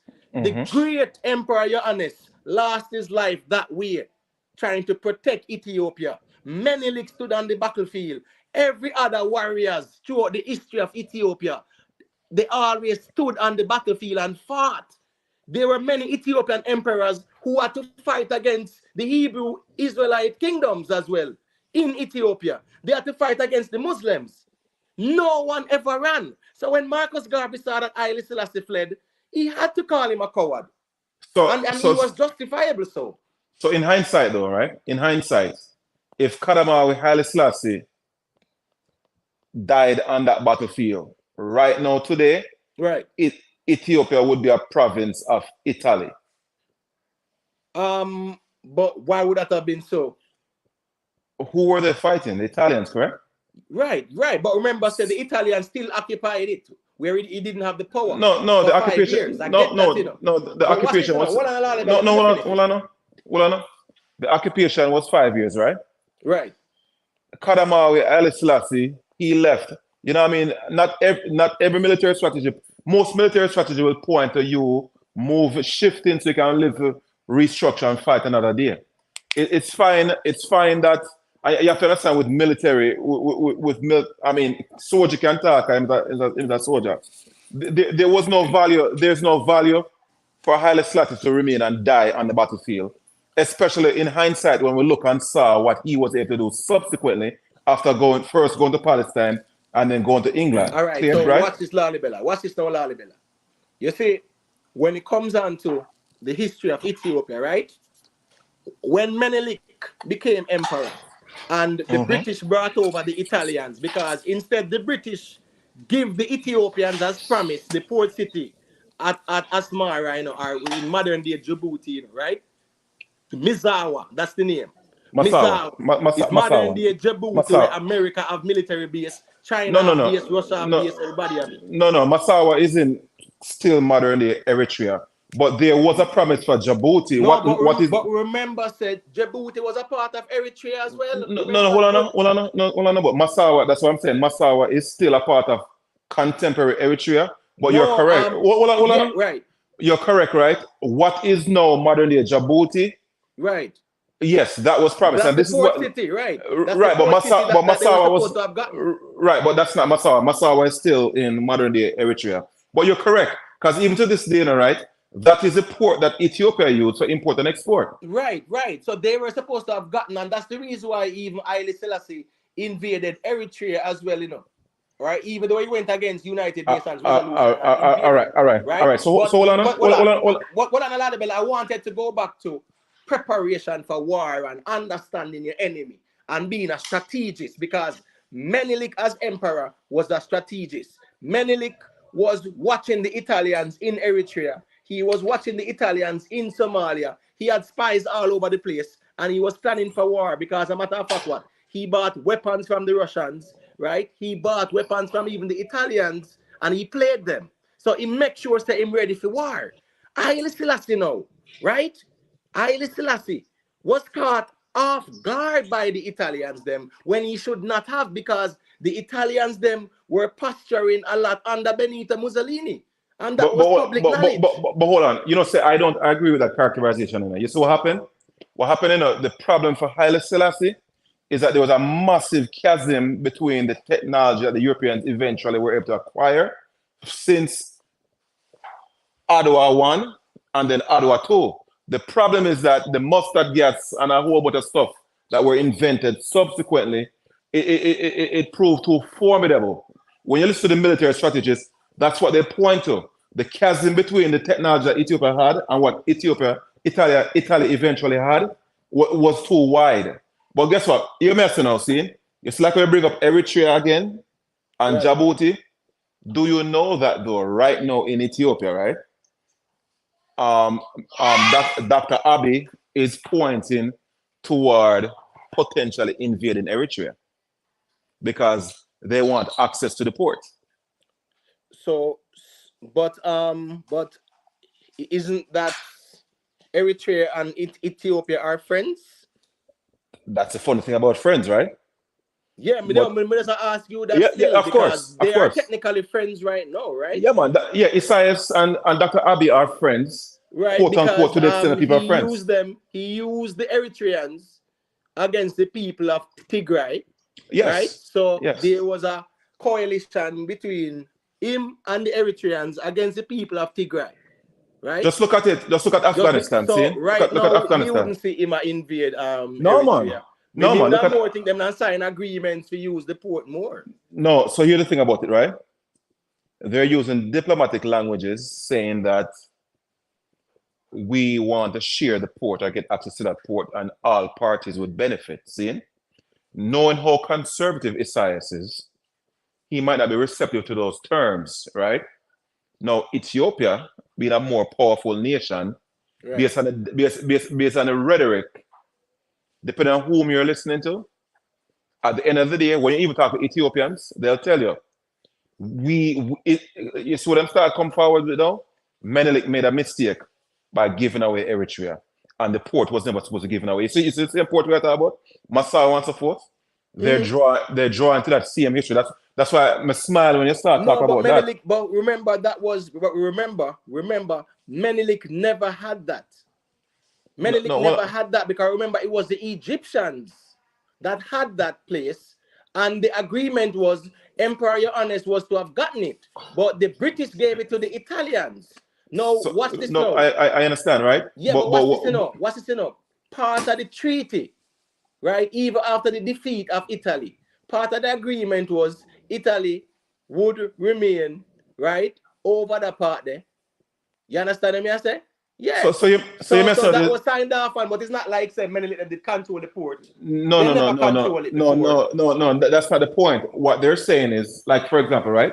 You see, Putin, right, is going after Kiev, right? Not Kiev, but going after what look at you in southern Ukraine. What name? The Donbass when they fight the Crimea War. When they fight the Crimea War. The Donbass region, man. No, Donbass region, but the area that was annexed by me said the Donbass region. No, another Donbass region. We'll find in a second. But at any rate, right? Hold on. If you're gonna mention Crimea, it's Crimea and the Donbass region. Those are the regions that were annexed. It's the Donbass region. It's actually Donetsk and Luhansk, but it's still the Donbass region. Because you have the Donetsk People Republic and you have the Luhansk People Republic, but are still the Donbass region. And them vote for join the Russian Federation. And Russia take over Crimea. So those are the places. You get what I say? Oh, it look like Lalibela mute, but in the meantime, still, let me say this about Menelik. Right? So Crimea, right? So you see Crimea, right? Putin pretty much is doing what the Ethiopians are saying Menelik should have done. See? Menelik should have gone back for what is rightfully Ethiopia. See? That's their argument within Ethiopia. How was that port city? Where in history? But you would have to show it where it belonged to Ethiopia, where Ethiopia had control over it. But Ethiopia had control over Eritrea, what is Djibouti, all of that region. Yes, but at what time? Remember, up until the 13th, 14th century, the Egyptians took over that area. So for over 500, 400 years, Ethiopia had no control over that. So here's the thing now. Understand. Hold on, Lalibela. I do understand that during the reign of the ancient Aksumite Empire, which encompasses that region, right? Yeah, the Aksumite Empire had control over it, and we know that the Aksumite are the same Tigray people then.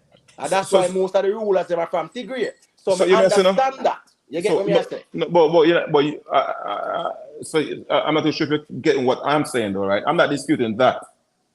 I am just trying to explain the pretext that Ethiopians are using, because their economy has grown, Right. they're becoming more imperialistic, seeing, and they know that Eritrea is weak, and they know that Eritrea is a pariah state.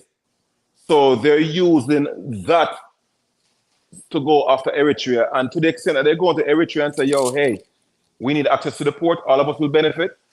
They do expect Isaias to object to it, right?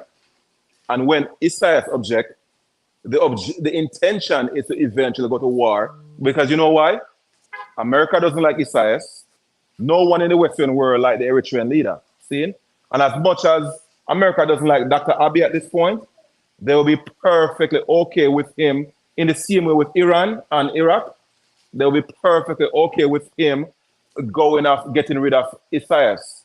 And then eventually. But right now, though, Lalibela, right? Right now, there is no animosity, there is no tension between Ethiopia and Eritrea. None, But right now, yeah, but that's it work. let me land the plane there. Right now, there is tension between Ethiopia and Sudan, and there's tension between Ethiopia and Egypt over the Grand Ethiopian Renaissance Dam. I'm glad to bring it up. So I'm just saying, right? That's is a more serious thing, because Egypt has said its water security is also tied into its national security. So guess You what get now? me? I say, so if that the dam they start cut off the flow of the water fit down to Egypt, they might have to go to war. But when it come on to Egypt and Ethiopia and Eritrea, especially with where them group up and go do down at Tigray, you understand what me? I say, I think they are very good friends right now. No. So check the levels now. It's when Ethiopia was building the Grand Renaissance Dam. Right. They Sudan signed off with them. Sudan, Tanzania, and Djibouti, and there was another country that signed off and supported what Ethiopia was doing. So and I agree with you. Right now, Sudan is siding with Egypt, but when the Renaissance Dam started, Sudan sided with Ethiopia. So even though today we're friends, it doesn't take much when it comes to real politics for that to shift. Right. Hold on, let me say this real quick there.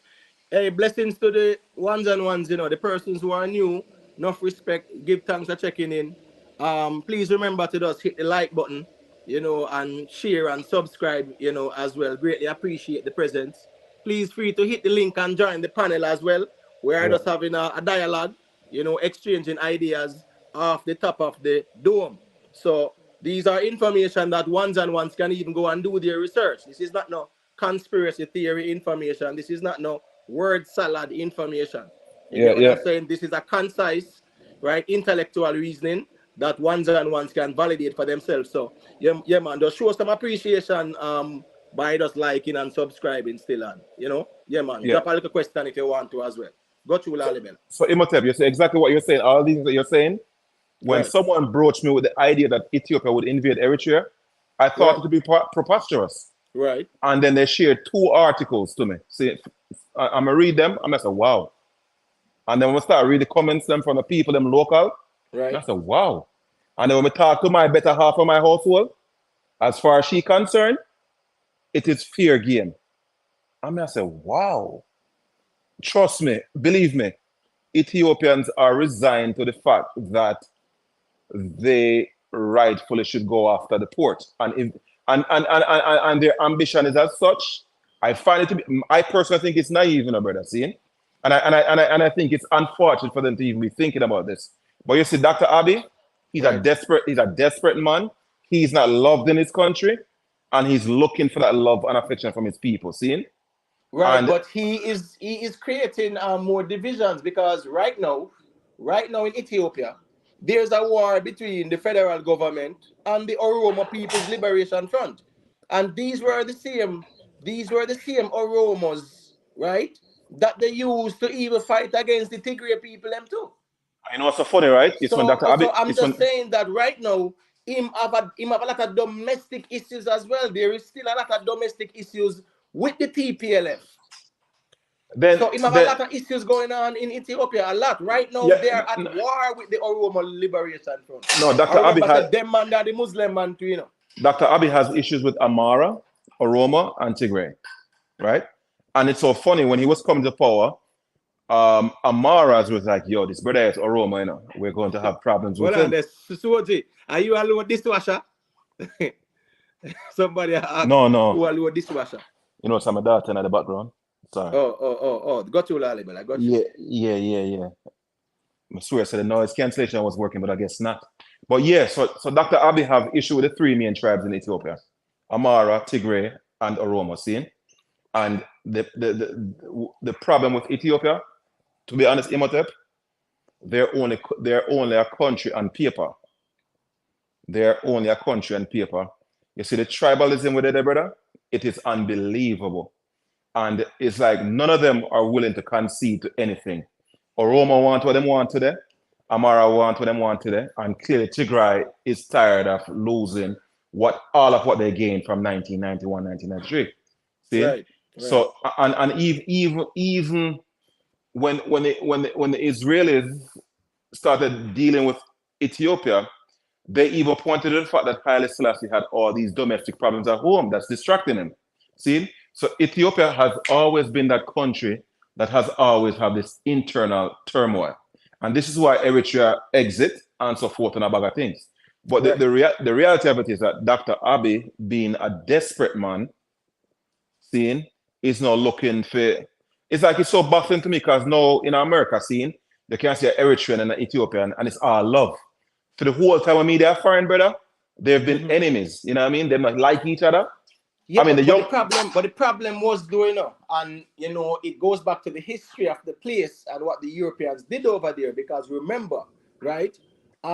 You had British Somaliland, you had French Somaliland, you had Italy Somaliland, right? And then now the British gave the Italians Eritrea as well because they didn't want the French to get it. So they were playing politics. Long story short. During the first Italo-Ethiopian war, right? The Battle of Adwa, right?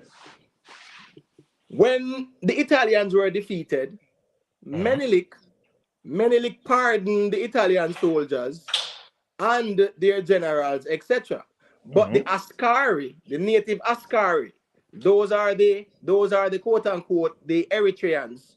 Right? Who not only Eritreans, you know. Askaris. No, I'm saying the Askaris were like the natives. They were the natives. So if they come from Somalia, if them come from Eritrea, if they brought them in from Libya, they were considered Askaris. And I'm glad you go. They were not Italians. They were non-Italians. Yeah, man. The native people. The native people, right? The Askaris, right. And it's an Arabic term, right? Yeah. Good. So what Menelik did, he pardoned the Italians, right? As a matter of fact, even when he had the Italian prisoners, one mother wrote a letter to her son crying about how he's the only son and she wished he could come back home.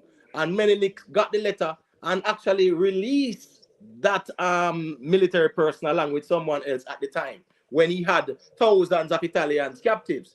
Right. I say that to say this. With the Eritreans or the Askari, he was brutal with them. One arm and one leg off.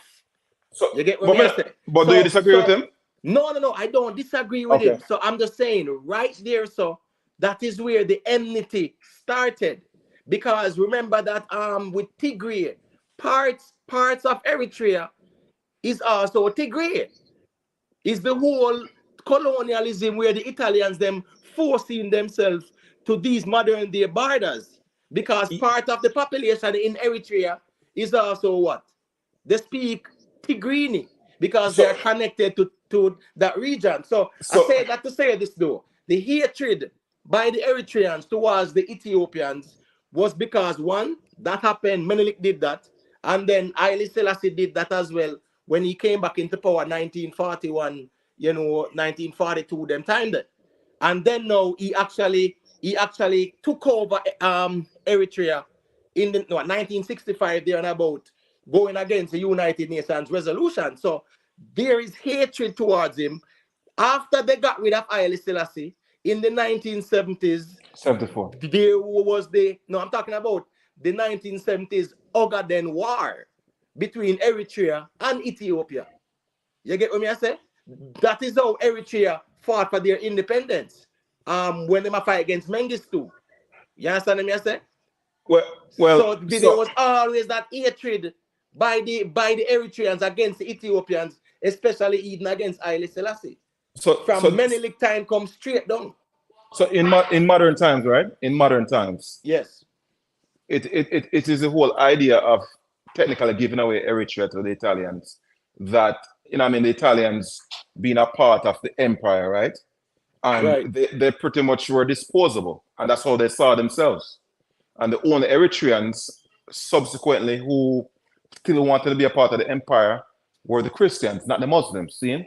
The Christians, because they couldn't fathom existing without the church. See?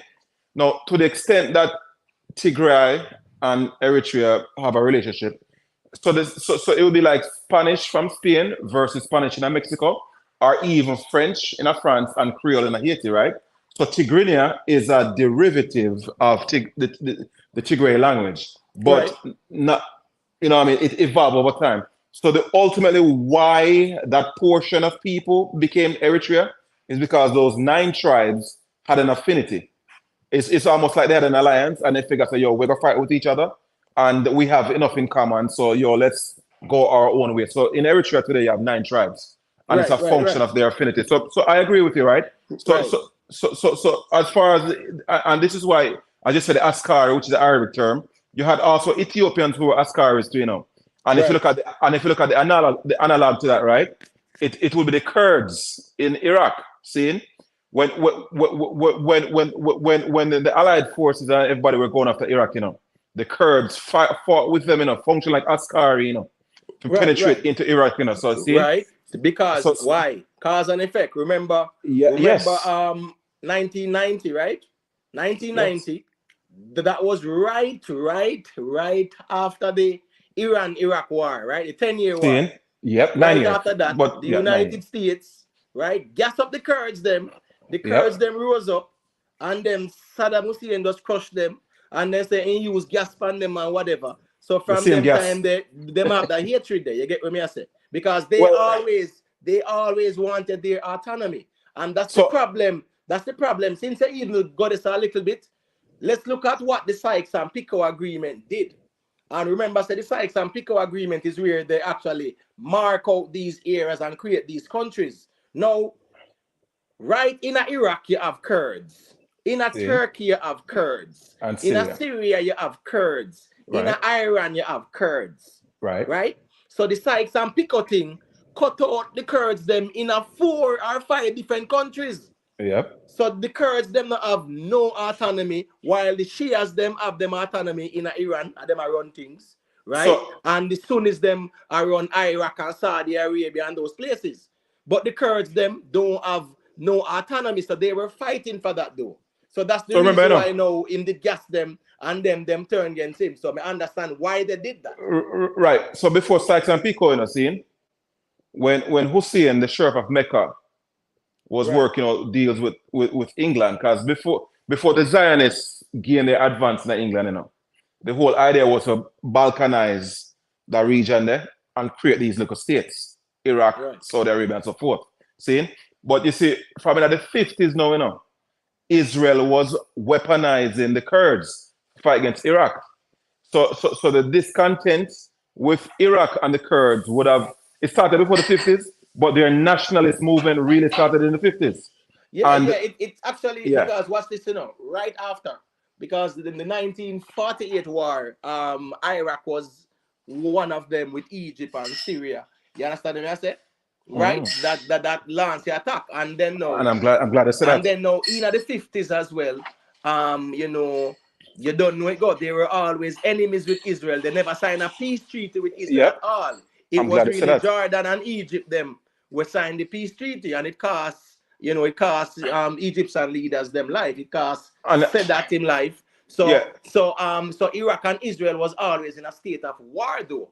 So the thing is this now, when the Iraqis started to mess with nuclear technology, that are when Israel go bomb the nuclear reactor. So you don't know how that go. So before that, in a state of war. So you see from even before, from the 50s, from the very inception of the modern state of Israel, see?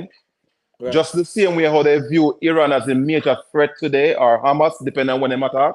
Right. It was Iraq that was a threat for Israel from the very inception when they were a nascent country. So they felt like if we were to arm the Kurds, you know what I mean, we can distract the Ba'ath party that is in Iraq.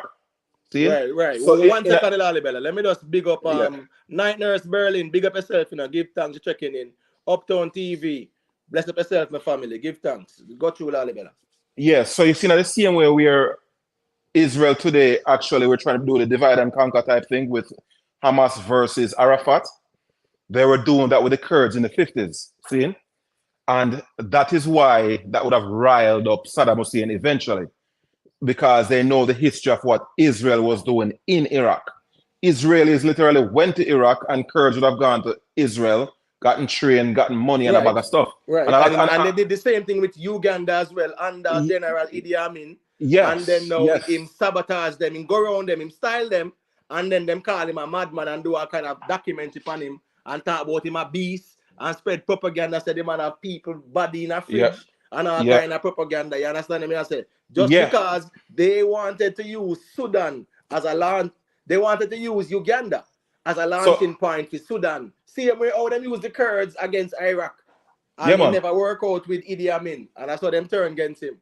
And you know what's funny? I used to think that it was Uganda that was first to cut ties with Israel in Africa, but it was Tanzania. Right. Because when Tanzania was supposed to get its independence, Israel opposed it. Right. So as soon as they became an independent nation, they cut ties with Israel, and then Uganda did it the next year after. But some good reason why I asked you, but we don't want to alienate the audience. I don't know if you look on the message, and I'd like to get some feedback from the next ones them took us, Oh yeah, man, they look on the message still. Me not really see no questions. Me not see no questions. I drop now still in it. You get what I say? But I mean, we can go back to the whole reasoning of why Marcus Garvey was upset with Haile Selassie. And if you look at the history of Ethiopia being an emperor, you get what I say? Yeah, Marcus Garvey wasn't happy about that. Because at the end of the day, all the other leaders, right? 1936, Mao Zedong was in China fighting Chiang Kai-shek, who was backed by the West for the survival of China. In the sense that not being controlled. Hold on. Not being controlled. Hold on. Right? Yeah, jam up yourself now. Hold on. Ho Chi Minh, who studied Marcus Garvey's work, read back Marcus Garvey book when him there in New York and went back, what start the whole Vietnam thing. Hold on. Go back to Chiang Kai-shek. All right, go on. No, go back to Chiang Kai-shek. What did he do? I'm saying, in 1936, when Haile Selassie fled Ethiopia, right? Yes. Mao Zedong was fighting Chiang Kai-shek for the survival of China being whether communists or quote-unquote liberal democracy. The People's Revolution. The People's Revolution. Right. The Americans were backing Chiang Kai-shek. You get me I said? Yes. And that's why up until now, them have problems with Taiwan. Because Taiwan are Chiang Kai-shek. So long story short, but Mao Zedong we can't have over that. But maybe we can talk first. No, what I know, Mao Zedong was fighting an existential threat for his ideology and his philosophy and for him people and whatever. Right? Him and Chiang Kai-shek. Ho Chi Minh was fighting in quote-unquote French Indochina, which is modern-day Vietnam, for the freedom, to get the French out. So he was fighting, right, for him cause. And he never run gun away like that, brother. Them man, they hide and fight. Ethiopia, there were certain parts of Ethiopia. Hold on. Who never run? Who never run? We can't go need that to in a real life. So hold on. Who said never run? Leaders would have... No, I say Haile Selassie could have stayed and fought. But hold on. Remember, Chiang Kai-shek ran, No, hold on. That was way after World War I. That was but what I'm showing you though is like you're saying that leaders, and I know you're talking about Ethiopia properly, right? No, Chiang Kai-shek was defeated, and he went to Taiwan, and he fled to Taiwan. And he ran. Yeah, right. So he was he stood and he fought, and he was defeated. Haile Selassie was because Haile I said Peking. Chiang Kai-shek was the one who turned Peking the capital, not Beijing. And Mao Zedong turned Beijing in the capital after. Right, I agree, Chiang right? Kai-shek was his headquarters was in Peking, and So then there was also Nanking. Those two capitals, you know, him did actually run off them place there. When he was defeated, he run go over Taiwan, but he did stay and fight. So hold on now. Let's establish some stuff for the audience, right? You have the Republic of China, see? That is what Chiang Kai-shek had control over. Mainland China, when Chiang Kai-shek was in charge, and everyone should know Chiang Kai-shek rid him, see? When Chiang Kai-shek was in charge, it was the Republic of China. But Chairman Mao had a people's revolution, see? And he fought Chiang Kai-shek. Chiang Kai-shek saw that there was sure defeat, right? So he ran to Taiwan. And then because Taiwan today, you know, the proper name for Taiwan, you know, is the Republic of China, you know. And what we call China is the People's Republic of China. See? Right, but Taiwan and China historically was always one people. No, what I'm trying to explain to the audience is that remember when the young guy in the 90s I get sneakers and he said made in China, and in the parentheses ROC, the Republic of China. That was Taiwan that these products were being made in, see? And America recognized Taiwan as China until they shift their policy in the 70s with Kissinger and Nixon, where they then recognized the People's Republic of China as the China. See? So in the same way that Haile Selassie saw defeat and left so he could fight another day, Chiang Kai-shek did the same thing too and ran away to Taiwan. But Lalibela, if you're gonna say that Haile Selassie saw that defeat was imminent, right? Right. We can't negate the fact that was by design by the British and the French. No, I'm not dispute that. So I am saying it was the British and the French, along with even the Americans, who were encouraging Haile Selassie to leave because they wanted to partition Ethiopia and give the Italians them. So hold on. So guess what, right? Haile Selassie, seeing, as you talk about his father, Makonnen, seeing, Makonnen, seeing. Ras Makonnen being the Secretary of State, for lack of a better word. Haile Selassie even got Jesuit training. Haile Selassie got Jesuit training in the same way because he had an outward look. That's why he was ideal for modernizing Ethiopia long after Menelik handed it over to him. See? But what I say is that Haile Selassie saw that he was in an untenable position fighting against Italy. They couldn't compete with the mustard gas, which was illegal even at that time. They couldn't compete with it. He made a pragmatic decision in spite of the fact that he knew. Remember, this is why when he went to the Leagues of Nations and he said, today for me and tomorrow for you, because he knew for a fact that he was double-crossed by the Europeans. All they did was punk Italy on their hand. But Haile Selassie had to be strategic. And remember, first, he went to Palestine, see? And while he was in Palestine, he got such a welcome as a commensurate with an emperor. And it is after he was in Palestine that the British asked for him to come to England, you know. See? And he knew all along that he couldn't trust them. Hold on, Lalibela. The British had agreed with him because remember the British advised him that it is futile for him to quote unquote stay and fight. Because the problem with the British and the French, they didn't want to give him the arms because they didn't want to arm Haile Selassie because they wanted to try to get Italy on the side of the Allies. I agree. They never want Italy to go over. I agree. Side, right? I agree. So them never want Haile Selassie if he agitate Italy and make, you know, them expand them. But I agree with you now. The plan was, since them said he must leave in an exile, the plan was for the nearest port of departure would have been Jerusalem. If it's not the port in Djibouti, would have been the port in Jerusalem. So that's why at Deso, those were the destinations where he couldn't go to England. Right. So check the levels now.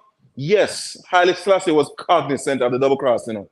And this is why his move is so powerful. Because he knew he couldn't trust not one of those Europeans, not even his host, England. But he knew what's this Lalibela? Not to cut you know. During the reign of Menelik, right?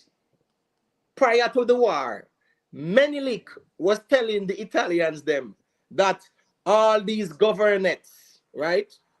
There were so many governorates that was rebelling against him. There was Tigray, Churas, Memengisha, right? then they have the Muslim man them who were going against him too, because the Italians them start to sow seeds of discord. Menelik told the Italians them, say it's pay chaos are going on the country and make them feel like say that's a chaos are going for real. Because so Menelik was so good at gathering intelligence, he knew their every move and them never even know. So when me say no, why Haile Selassie never see all of this coming and plan accordingly like Menelik did, so him couldn't have the weapons and stand up and fight? So hold on. How could he have gotten mustard gas when he couldn't have gotten it from the French nor the British? How could he have gotten any of that? No, me not talk about the mustard gas, because what's no any other. All right, hold on. No, stick up in. Hold on. The Ethiopians, if the Ethiopians had enough anti-aircraft guns, they could have shot down those planes easily. Where would they have gotten it from? No, I'm saying from the British and from the French and from but you've already conceded that none of these powers were willing. I'm just saying, all I'm saying is this: the intel gathering prior to the invasion shows that Haile Selassie was not gathering the intelligence on the Italians enough to know what was coming. Menelik was smart enough to gather all the intelligence and even confuse the Italians because he knew what was coming. So let me say two things. Hold on. And how Selassie handled it. More to respond to that. Real quick, Annabelle, 1 second. One second, Annabelle. See, Imhotep, two things. Menelik at this time was a seasoned emperor, been an emperor forever, right? Haile Selassie, I don't agree with your characterization when it comes to Haile Selassie. The problem for Haile Selassie is that no one was willing to, just like right now, right? Where if Ukraine doesn't get weapons from the West, they cannot fight against Russia. See? All right, so what's this Lalibela? Brother. I'm going to hand you back the mic. Me just did once say, when you say Menelik was seasoned, what's this now? Menelik became emperor in 1883 after the death of Emperor Johannes, right? And in defeat, there was an emperor before Menelik, man. John the Fourth. No. After Mengisha, listen to me. After Emperor Johannes, it was Menelik that ascended the throne because he was king of Shiwa, and he was here. Ras Mengisha was heir to the throne because he was Emperor Johannes' son. But because there was infidelity that took place, that when Menelik became the emperor in 1883. Now watch this now. The Battle of Adwa was in 1896. So pretty much that was 13 years into Menelik's reign. Haile Selassie was co-regent with Zadito. In 1916, he was ruling. And so that was 20 years. The Italians went in 1936. So he was ruling as an emperor, got all the training and expertise for 20 years. Menelik was only in 13. So that the reason they know? Yeah, Lalibela. No, so hold on, brother. You see Menelik, after Theodorus died, you have a brother named John the Fourth, who was emperor. No, I'm not talking about Tewohijus. I said Emperor Johannes. No. But all right, either way, right? After Emperor Johannes was Menelik the second. No, man. No. Before Menelik, you had John the Fourth, right? And before John. Who was after? Who was after Emperor Johannes? Then Johannes me attack. You attack the English name, brother. Emperor Johannes me say. Johannes me say no. Now the same John. Remember the Lalibela? No. That's not. No, there were three. Johannes you attack. All right, let me share it with you again. Right, there are three emperors between Menelik and Johannes. All right. So what I'm saying now, right after Johannes, right, died, right, with his fight against the Mahdi's, and his son Ras Mengisha was heir to the throne. Who became emperor right after that? I'm gonna show you right now. Right. I'm gonna show you right now. Is Menelik? No, man. All right. Well, show me. Just take a look. It's not Menelik. Menelik came way afterwards. Look at these names, right? Did it come true? Where is it?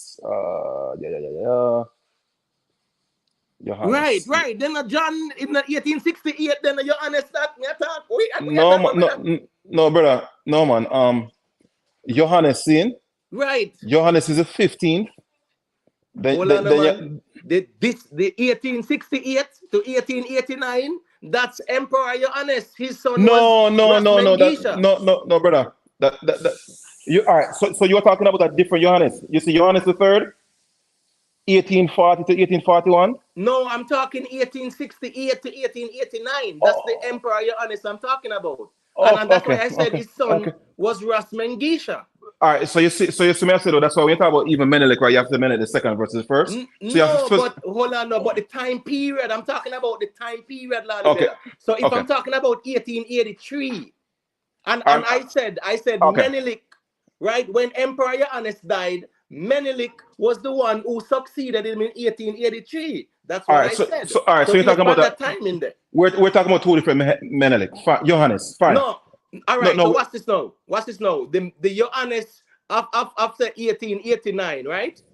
This just Johannes from 1868 to 1889. That was the one. I mean, made the mistake and said Menelik was 1883. But after 1889, Menelik was the one who took over after Emperor Johannes. But because the English is writing, they must write John. No, that's fine. And that's how they separated the two. So we were talking about two separate Johannes. That's fine. But what I'm saying, right? Haile Selassie had no means to procure the kind of weapons that he would have needed to defeat the Italians. What I'm saying to you is that from the early 20s to the time when he fought Italy, technology had improved significantly, and those technologies have not gotten to Africa at that point. That is a major difference between Ethiopia under Menelik versus Ethiopia under Haile Selassie. Technology had advanced so much.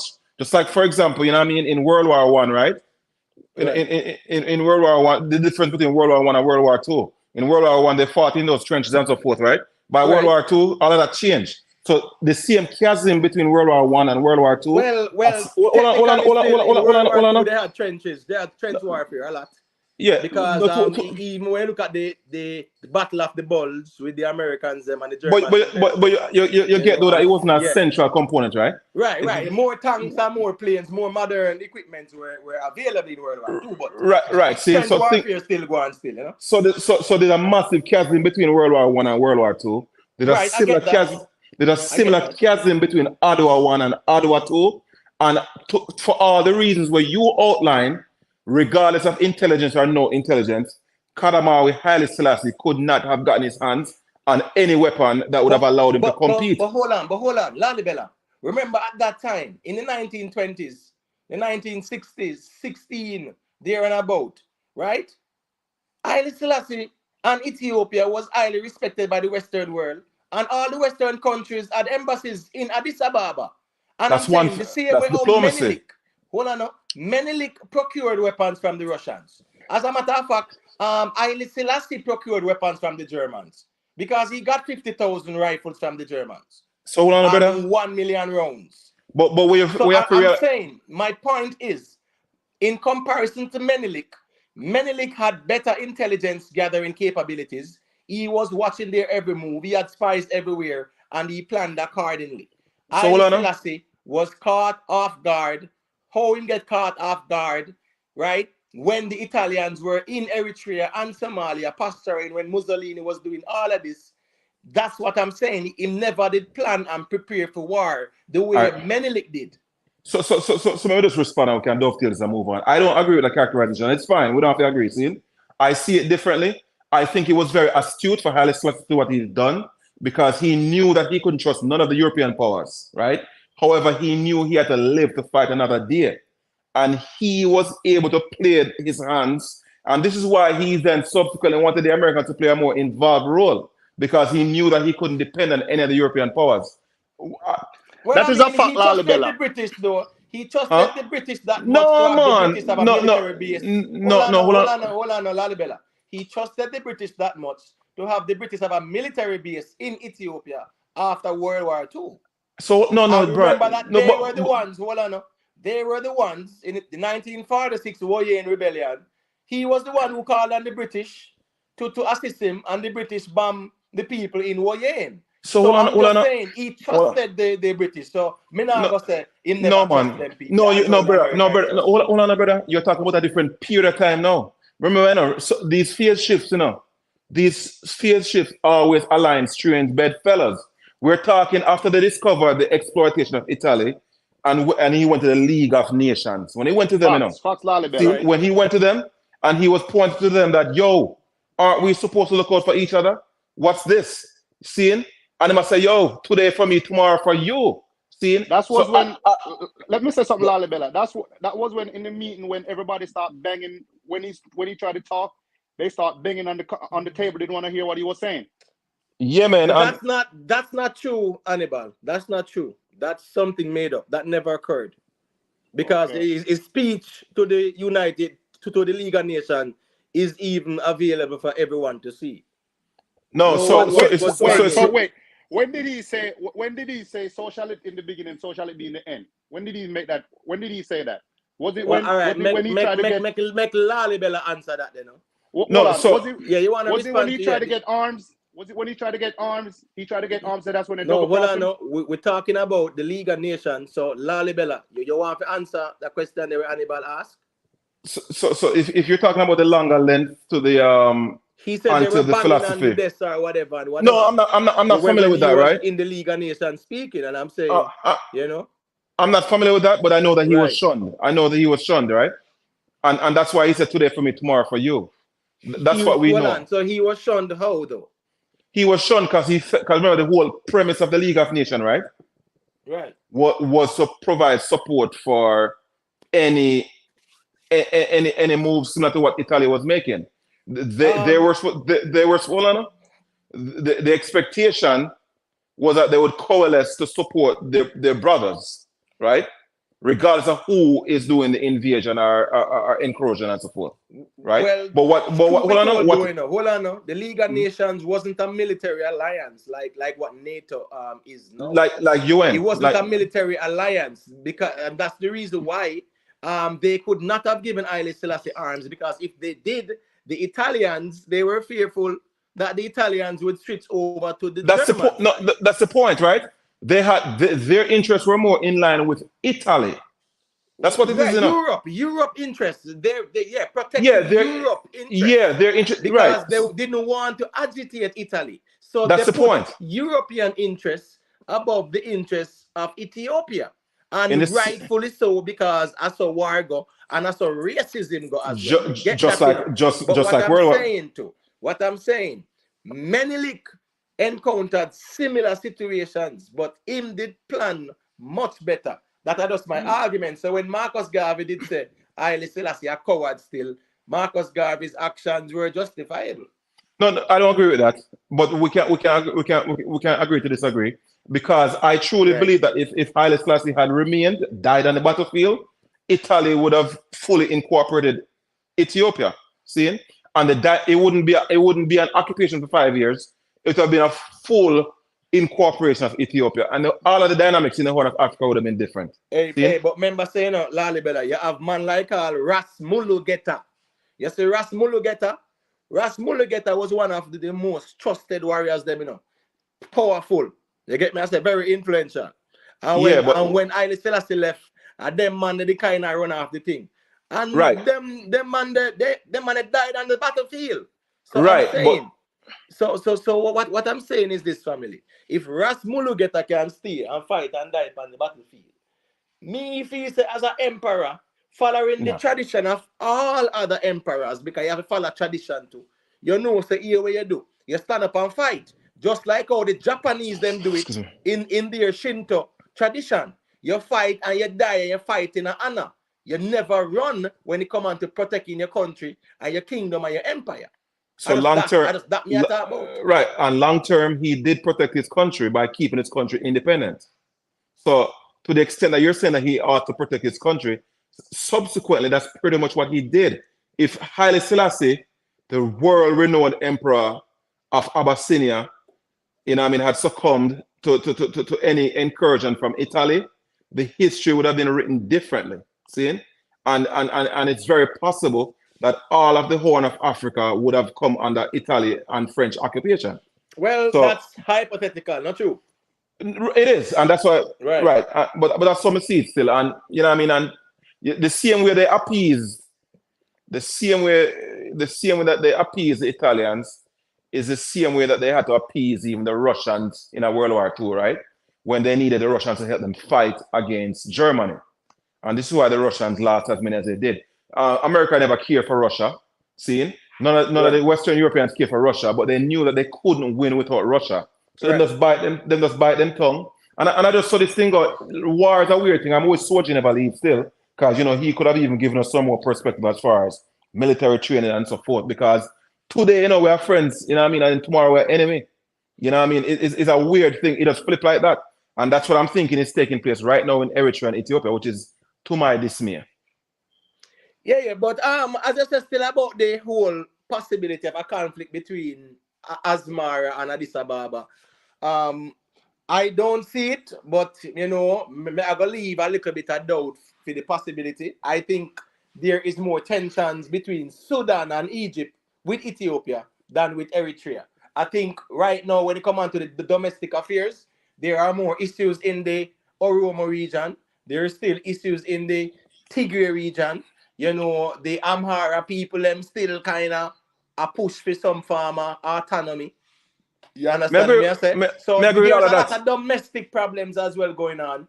I'm sorry, me not really see. I don't foresee any issues with Ima Eritrea because they actually won the Nobel Peace Prize by signing that peace agreement, right? And we see where them form a team, right? Where in bringing the Eritreans them in order to fight the Tigray people them. So and you know why? Because I'm gonna watch that and say what I go on still, you know. Yeah, man. Because you see, the Eritreans. I don't really see a future war right now between them. About the port, because they can just sign agreements and lease whatever, lease land and whatever, you know. So Eritrea, you know, seeing the EPLF, the Eritrean People's Liberation Front, and the TPLF, they were the ones who came together and fought against Mengistu, you know, seeing? Right, in 1991, right. So Meles and Isaias were, you can call best friends, right? And Charlie, Isaias Afwerki and Meles Zenali. Right, see? Right. So Charlie, both of them came together 1991 and got rid of Mengistu. But look how quickly afterwards they became enemies. No. When did they become enemy? 27 years after, bro. Hold on. When Eritrea got them independence? 1993, right? 1993, Eritrea got them. No, but remember, you know, what is, you know, when Haile Selassie was killed and overthrown in 1974, right? 1974-75, right? 1974, right? When Mengistu Mary Haile whatever. Mengistu Haile Mariam, whatever, because them say Haile means the son of Miriam. Mengistu Haile Mariam. Right, Mengistu Haile Mariam, right? When he took over in 1974 with the Derg. Right. In 1977, that is when the Eritreans started the Ogaden War for their independence, because remember Haile Selassie invaded Eritrea in 1965. So from Haile Selassie's invasion, there was always a guerrilla war fighting against the Ethiopians. Right. So I'm not disputing that. Now, there was still a war going on between Ethiopia and Eritrea. So from 1977, when that war started, right, between Eritrea and Ethiopia, it continued straight until 1991, when the TPLF sided with them and said, let's march on Addis Ababa and get rid of Mengistu. And then they had a falling out. That was always going on when Mengistu was man. So remember that, as I'm saying now, the Muslims in Eritrea were the ones who formed the EPLF. Right. And they were the ones. It was a predominantly Muslim population, though. At so, that time, you get what I say? Eritrea was more aligned with the Arabian Peninsula versus Ethiopia. Because of its influence, because it is near over Yemen side. So hear me out now. Seeing it is when Haile Selassie, the strawberry, the camel button, it was when Haile Selassie, not necessarily him, but his government mandated that Amharic ought to be the official language of Eritrea. Seeing, and this is when you had the Christians and the Muslims siding with each other to now become this EPLF, seeing, and fight against Ethiopia. So it was a long struggle, you know. But Eritrea ultimately got the independence in 1993. But when you say they fought against Ethiopia, who you mean? Because Christian and Muslim Eritreans decided that they were going to align and fight against Ethiopia. Right, the nine tribes in Eritrea. Right. I agree. Yes, I agree. Right, Christians and See? Muslims, yes, 100%. Right, see? And they ultimately didn't get their independence until 1993. See? And this was when Meles and Isaias were fighting together against Mengistu. But subsequently they cut all ties because they had border disputes. They had all kind of border disputes, and they kept on fighting on and on for a while. See? So I just know. It's just the other day when Dr. Abiy came into power that Ethiopia had any normalized ties with Eritrea since Eritrean independence. So we're talking for almost 30 years. Right. So that message still. So what happened is that I got you. Because remember, there was always, and the problem between Tigray and Eritrea was what the Italians did that led up to the Battle of Adwa. You get say that again? Say that again? No, I'm saying there are parts of Tigray. There are parts of Tigray that was there in 1889 that is now part of Eritrea. You get I agree. I agree. Right. So there's a split between the Tigrina speaking population. You get me? Yeah. It's like the Italians them cut off piece of Tigray and have it as part of Eritrea. And then now, at that time, it created a whole problem that even when Ireland invaded. Exactly, right? And this is why Isaias had...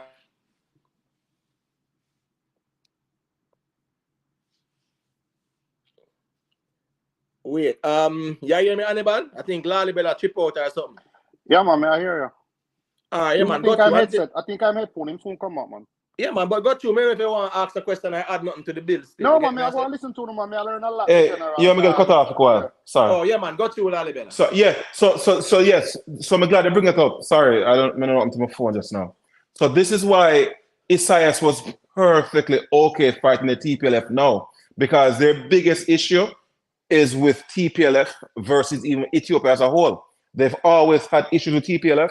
And so Abiy being strategic, he knew that he had to crush TPLF, and he knew he could count on Isaias because they both loathe the TPLF.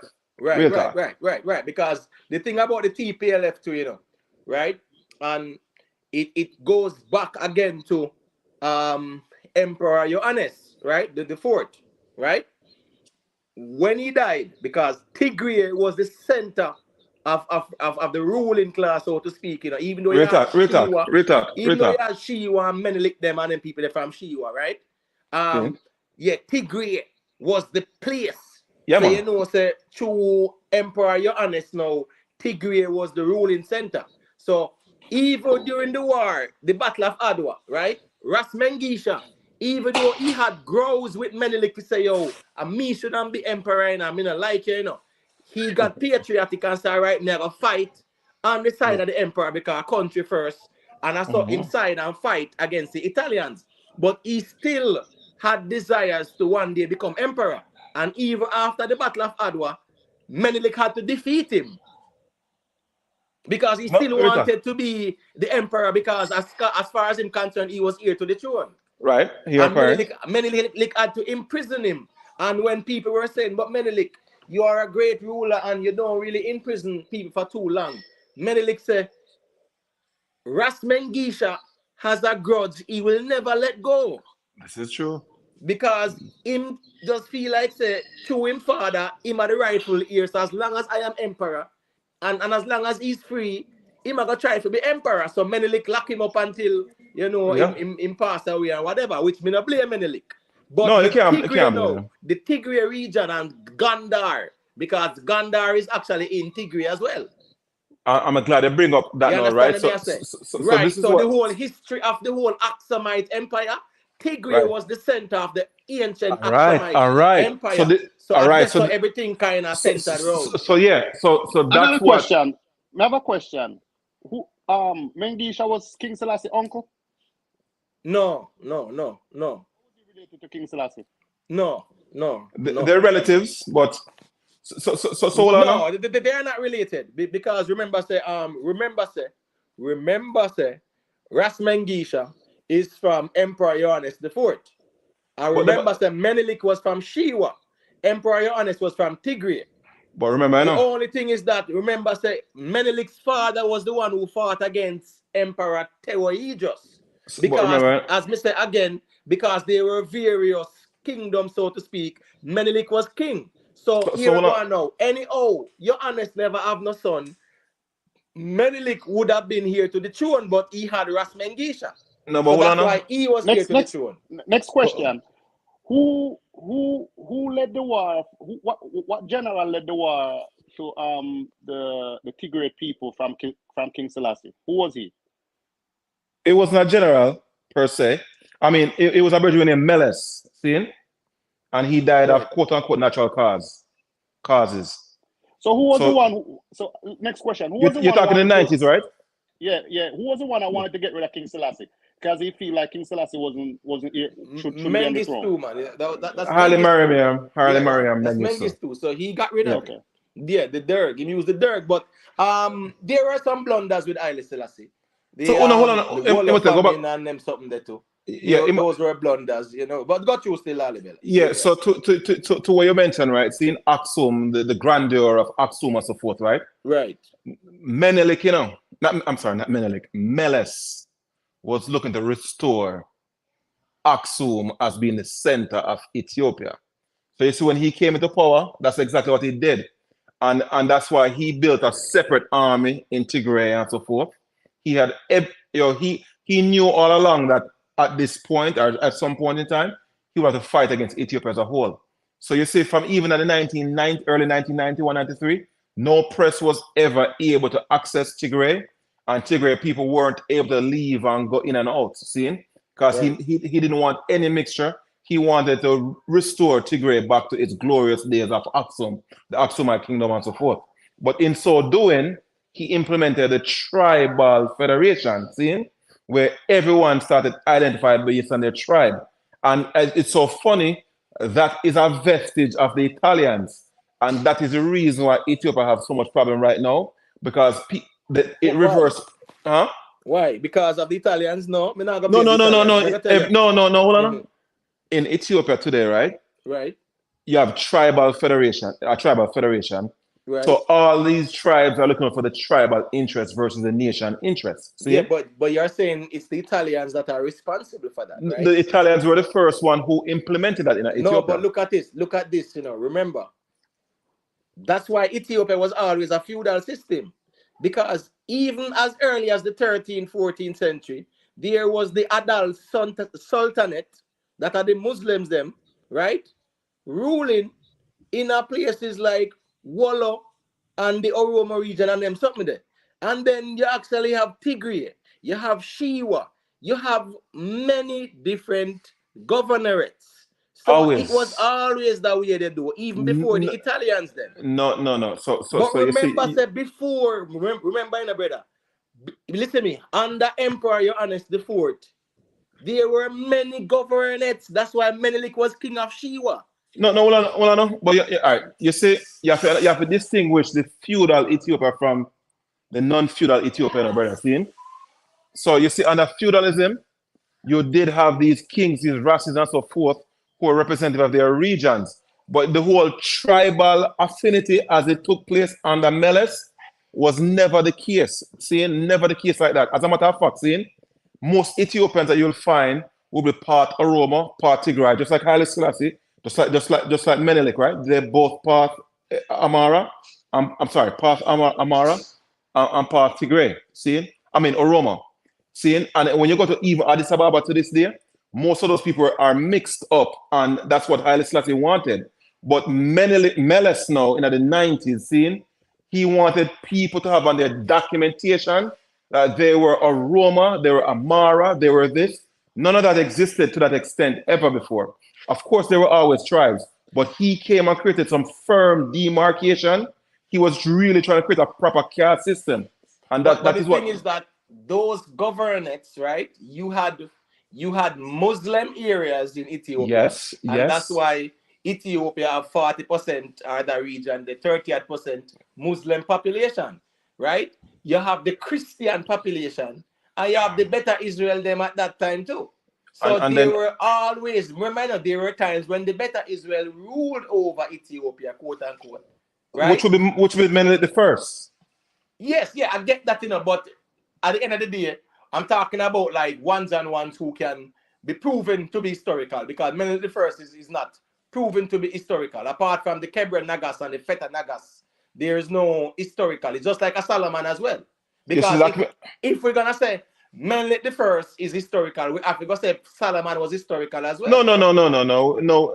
We don't have to make that leap there, no. Because you see the thing about. But that's the son of Menelik the first, Lalibela. Come on. So hold on. But you see the link what me sent earlier. If you take a look at it, and there's documentation, you can verify the sources, right?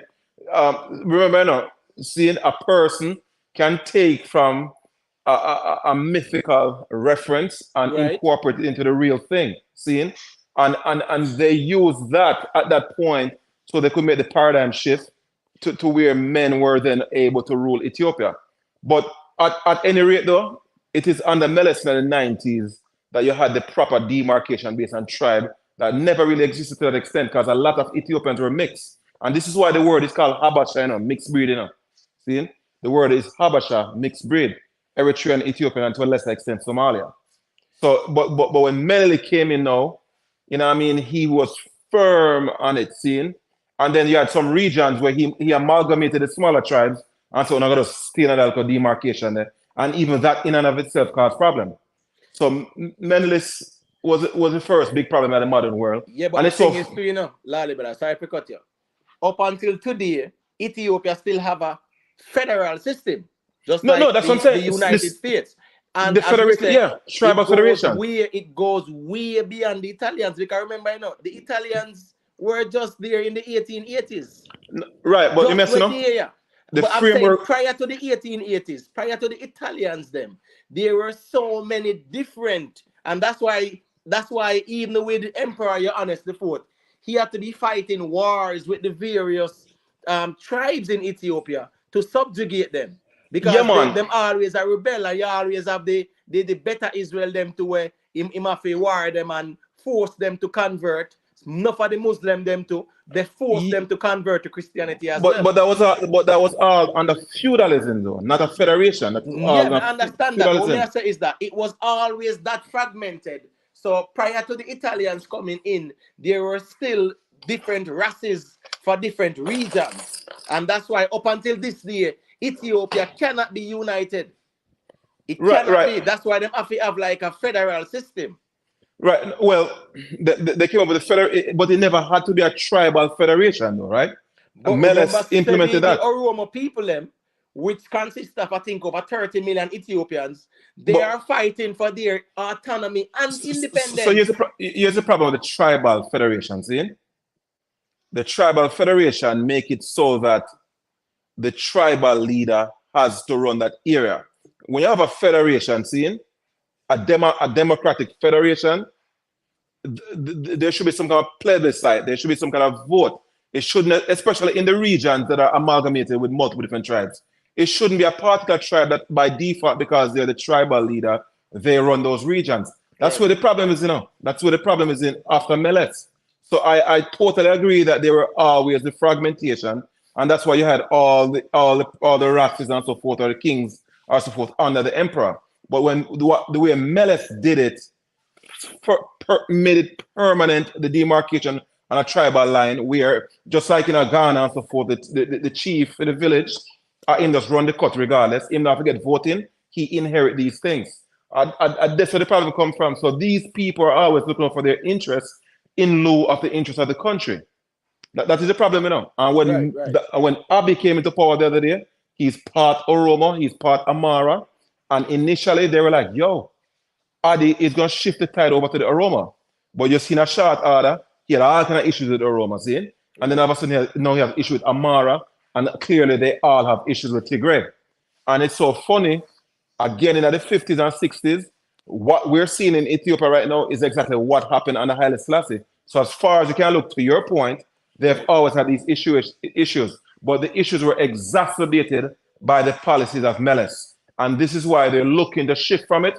But Dr. Abiy, because of the internal strife, the issues with Egypt, and now Sudan now siding with Egypt because of the Muslim thing.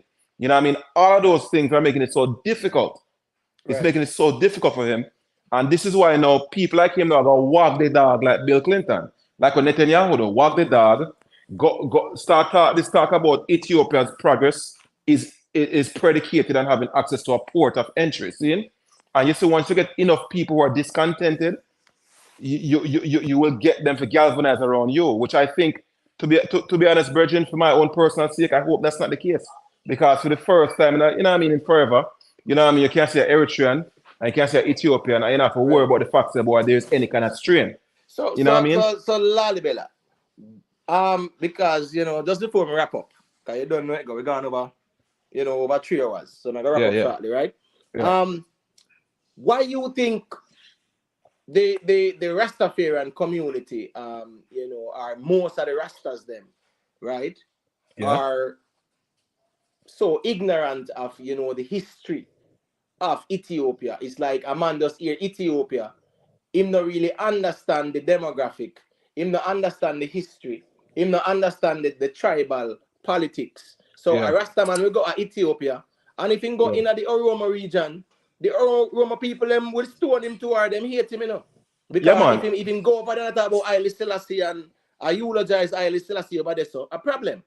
Yeah, but man. He might not understand that. So me I say, is it a case where the Rasta them now spend the time to really say, do some deep research, you get what me I say, and focus on the history of the place, to understand the history of the place. So at least in a 2023, when a Rasta man go say, Haile Selassie are the Almighty, you know, him don't look stupid and people laugh off at him, because in a 2023, me no feel like say a Rasta man fear say Haile Selassie are the creator. It just sounds very silly. It does. So of course, I agree with you, right? And unfortunately, the Rastaman's limitation as it relates to understanding Ethiopia is not far removed from the Rastaman represents a microcosm of Jamaica. It's, as I've said to you before, right? And if you start even engage with any Jamaican about Africa, they have the same shortcoming that Rastafari have when it comes to Ethiopia. And that is a problem. I think it's a cultural thing, a cultural problem we have in Jamaica, where we're not culturally into learning and into education. Right. The generation of Rastafari who studied and so forth, you could see what came from that. But this generation of Rastafari, they have no curiosity, but they represent a microcosm of the larger society. None of these, most Jamaicans aren't curious. They don't know to what extent Haiti is relevant. They don't know to what extent Africa is relevant. They don't have this affinity. So as Baba would have told them, say, my lad, them are people before them turn Rasta. And the same people who turn Rasta have the same callous attitude when they became Rastafari. Right. See, a lot of people became Rastafari out of rebellion, and all these type of things in. Right. However, they never pride themselves in learning much. And it's unfortunate. And they do come across as being, ridiculous. When them tell us some things, they're like, you're a virgin in this time and it's 2023, that's what you believe in. It's laughable, of course. But the sad thing about it, they're not different from the typical Jamaican when it comes to the thing that we should understand. And that point to the fact, say, if we were imbued with real Marcus Garvey type things, even these Rastafari would have been more meaningful, tangible Pan-Africanists. Seeing? You know what I mean? For example, look at it. Most Rastafari right here would say they want repatriation. They want to repatriate to Africa. See? Mm-hmm. And they aren't doing anything meaningful to realize repatriation. They're not doing anything meaningful to get reparation. Then just figure that some deliverance will come under the auspice of a religious type thinking. And that is the problem, But also too, I think when Rastafari speaks about repatriation, the focus is on Ethiopia, because they see it as a spiritual homeland or Zion. So what's this now? Remember, when Haile Selassie came to Jamaica, right? And he designated a piece of land in Sashamani. Right. That was actually Oromo land. Yeah, right? man. Remember some big up here a while ago. Yeah, good. So right now, if all Rastas in Jamaica was to fulfill their divine destiny and go back to Ethiopia, there is no place for them. But remember, Oromo land, Shashamani, seeing? Right. Kadabawi Haile Selassie didn't reserve that land for Rastafari, you know.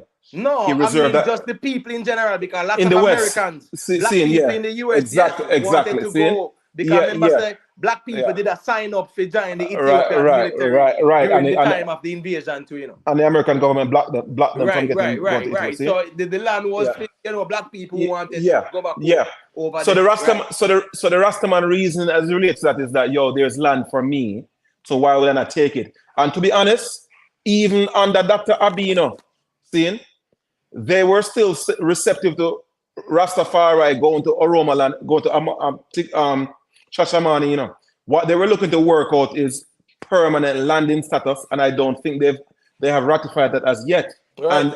And the problem is that, like for example, right, my they would have a Kwesi. See, Kwesi is a lawyer, you know.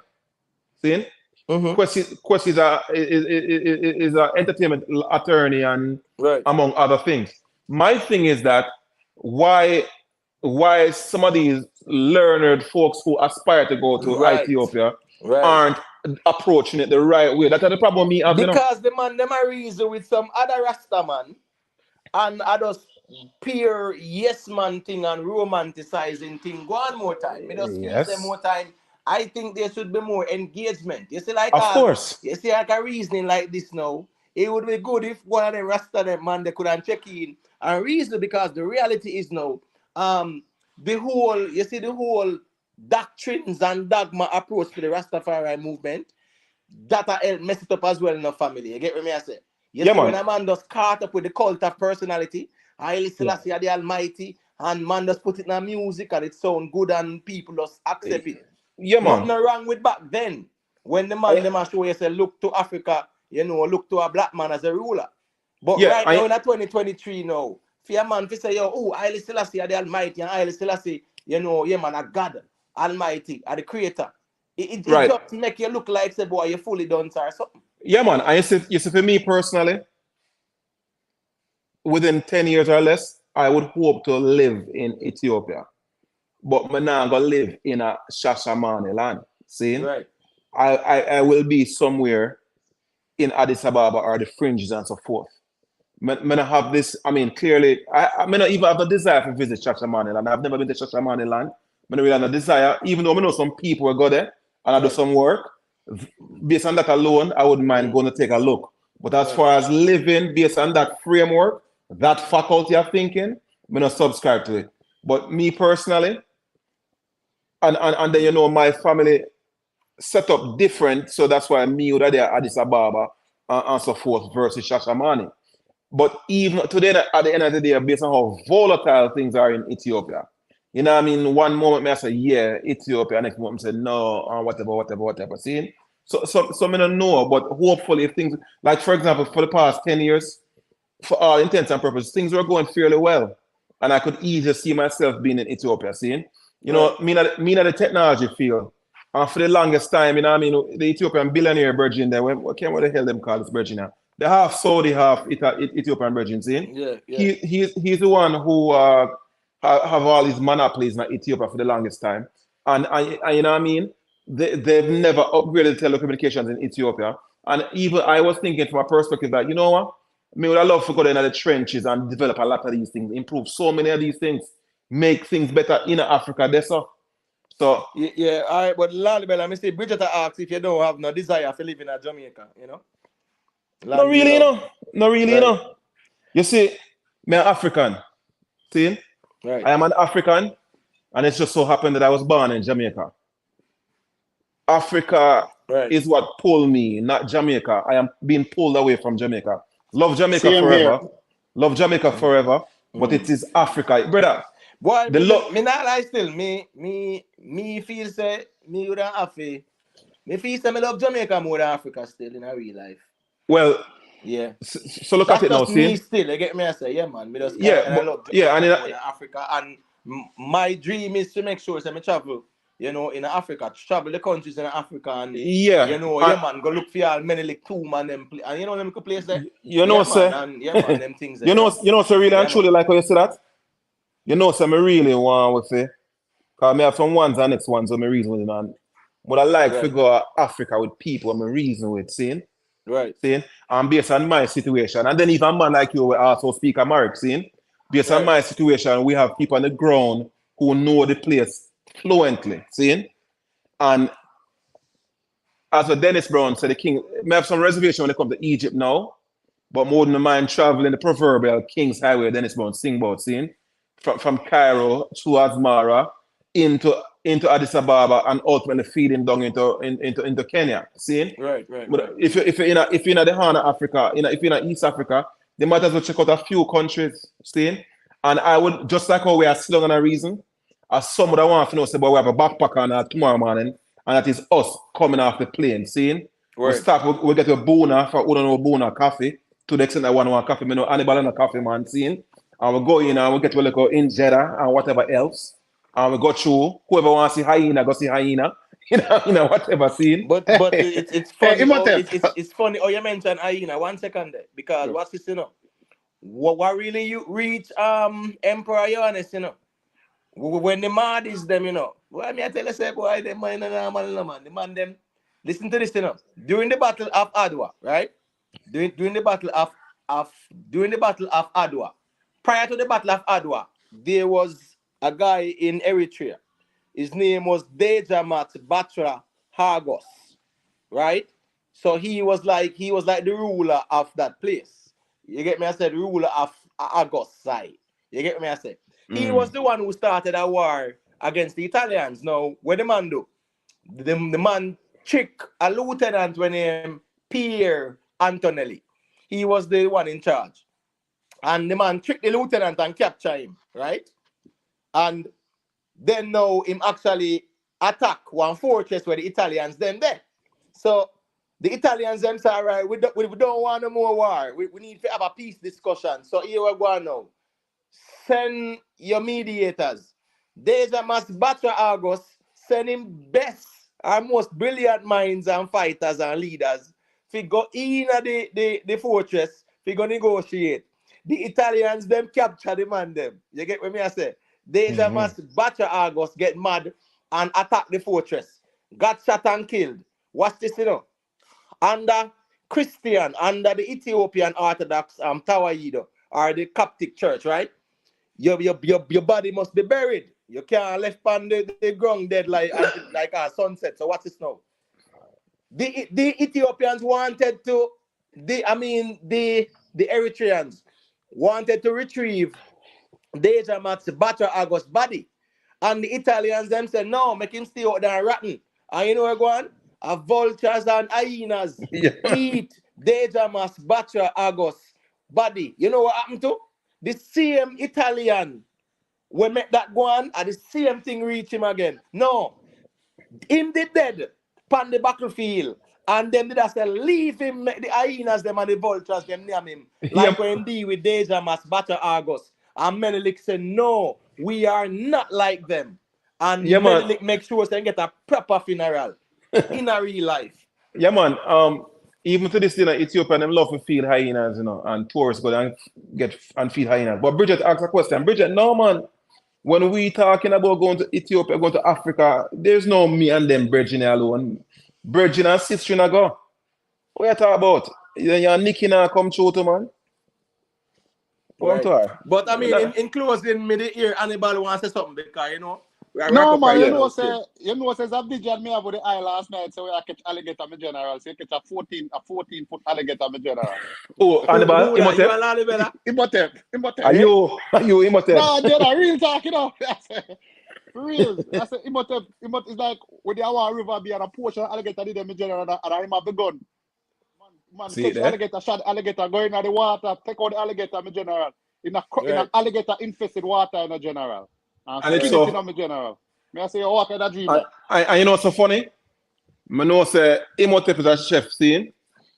Not Imhotep, Hannibal is a chef. Somebody I deal with a cracked tail, see? I'm send you a person where cook some crocodile tail. So it's so funny that you had that dream and me send you a thing. Right. I figure say you're a chef, make you see. Right. It's a weird thing. Yeah, man. That's the subconscious. That's how the subconscious mind work, man. Yeah, crazy. Come I say, I don't want to send it to you, no Imhotep. Come I say, no, I'm not going to send it to you. I'm going to send it to the chef. See, so you can see it. And it's so funny. It's the chef who had that dream. Very Right. interesting. Very interesting. Yeah, man. But you don't know it going in a family. Bless up, you know. Give Yeah, man. thanks. The You reason don't know it go. that bigger than me, General. Me have to just sit back and listen, General. No, I It's saw it like go more time, man. so You what know, it are go Perfect more love. time we deal with them informative and intelligent, intellectual somebody say reasoning, and brother. Because me somebody feel say say una AI, General. Somebody say in the text on AI. No, Imhotep is now, the polymath. You know what I mean? Imhotep is nah, the man, are polymath, you that and, lolly and, bella, and me are the man? student. Are you that lolly No, bella, man? You know. sir. No, sir. No, sir. Not at all, brother. Each one teach one. Yeah, man, I see him See? man. We learn from each other, man. So enough Yeah, man, respect a family nice as piece Yeah, of usual, man. man. One love, You one don't love know to it go. all. See? Yeah, Yeah, give Yeah, man, thanks. bless man, up, bless yeah. up, man. All right, cool. Yeah. Yeah, man. So as me say, ones and ones, give thanks, enough respect for your next bill. You get what me I say, the second of many to come. Very informative. I trust that people who might have listened, they play forward. Yeah, man. If you have any comments, just drop it, timestamp and drop it same way. And we'll respond accordingly still because you know it go. It's all about engagement. You don't know it go. Big up on yourself, big up Rickstorm TV. Big up Mr. Vegas. Remember, stream Mr. Vegas music. Zodiac Wine fully active on the ground. God Out fully active on the ground. TikTok Wine fully active on the ground. New music a drop Friday. Now what's a little bangarang with him and Wayne Marshall, man? A little fun satire. You understand what I say? Him and Wayne Marshall, good man. I just the system him a call out. And Wayne Marshall in the line of fire, unfortunately. So, want to big up on yourself, greatly appreciate Royalty Queen. Yeah, man, gratitude, Bridget, Rowan Noble, Maat Root, Nikki Willie. There's so much ones and ones who were here. Yeah, man, big up on yourself, enough respect. Please remember, if you appreciate the content, yeah, man, just hit the like button, share, hit the subscribe button. And when you hit the notification bell, you click all. So, yeah, man, give thanks for the continued support. Bless upon yourself, and time and space permit, we deal with the next one.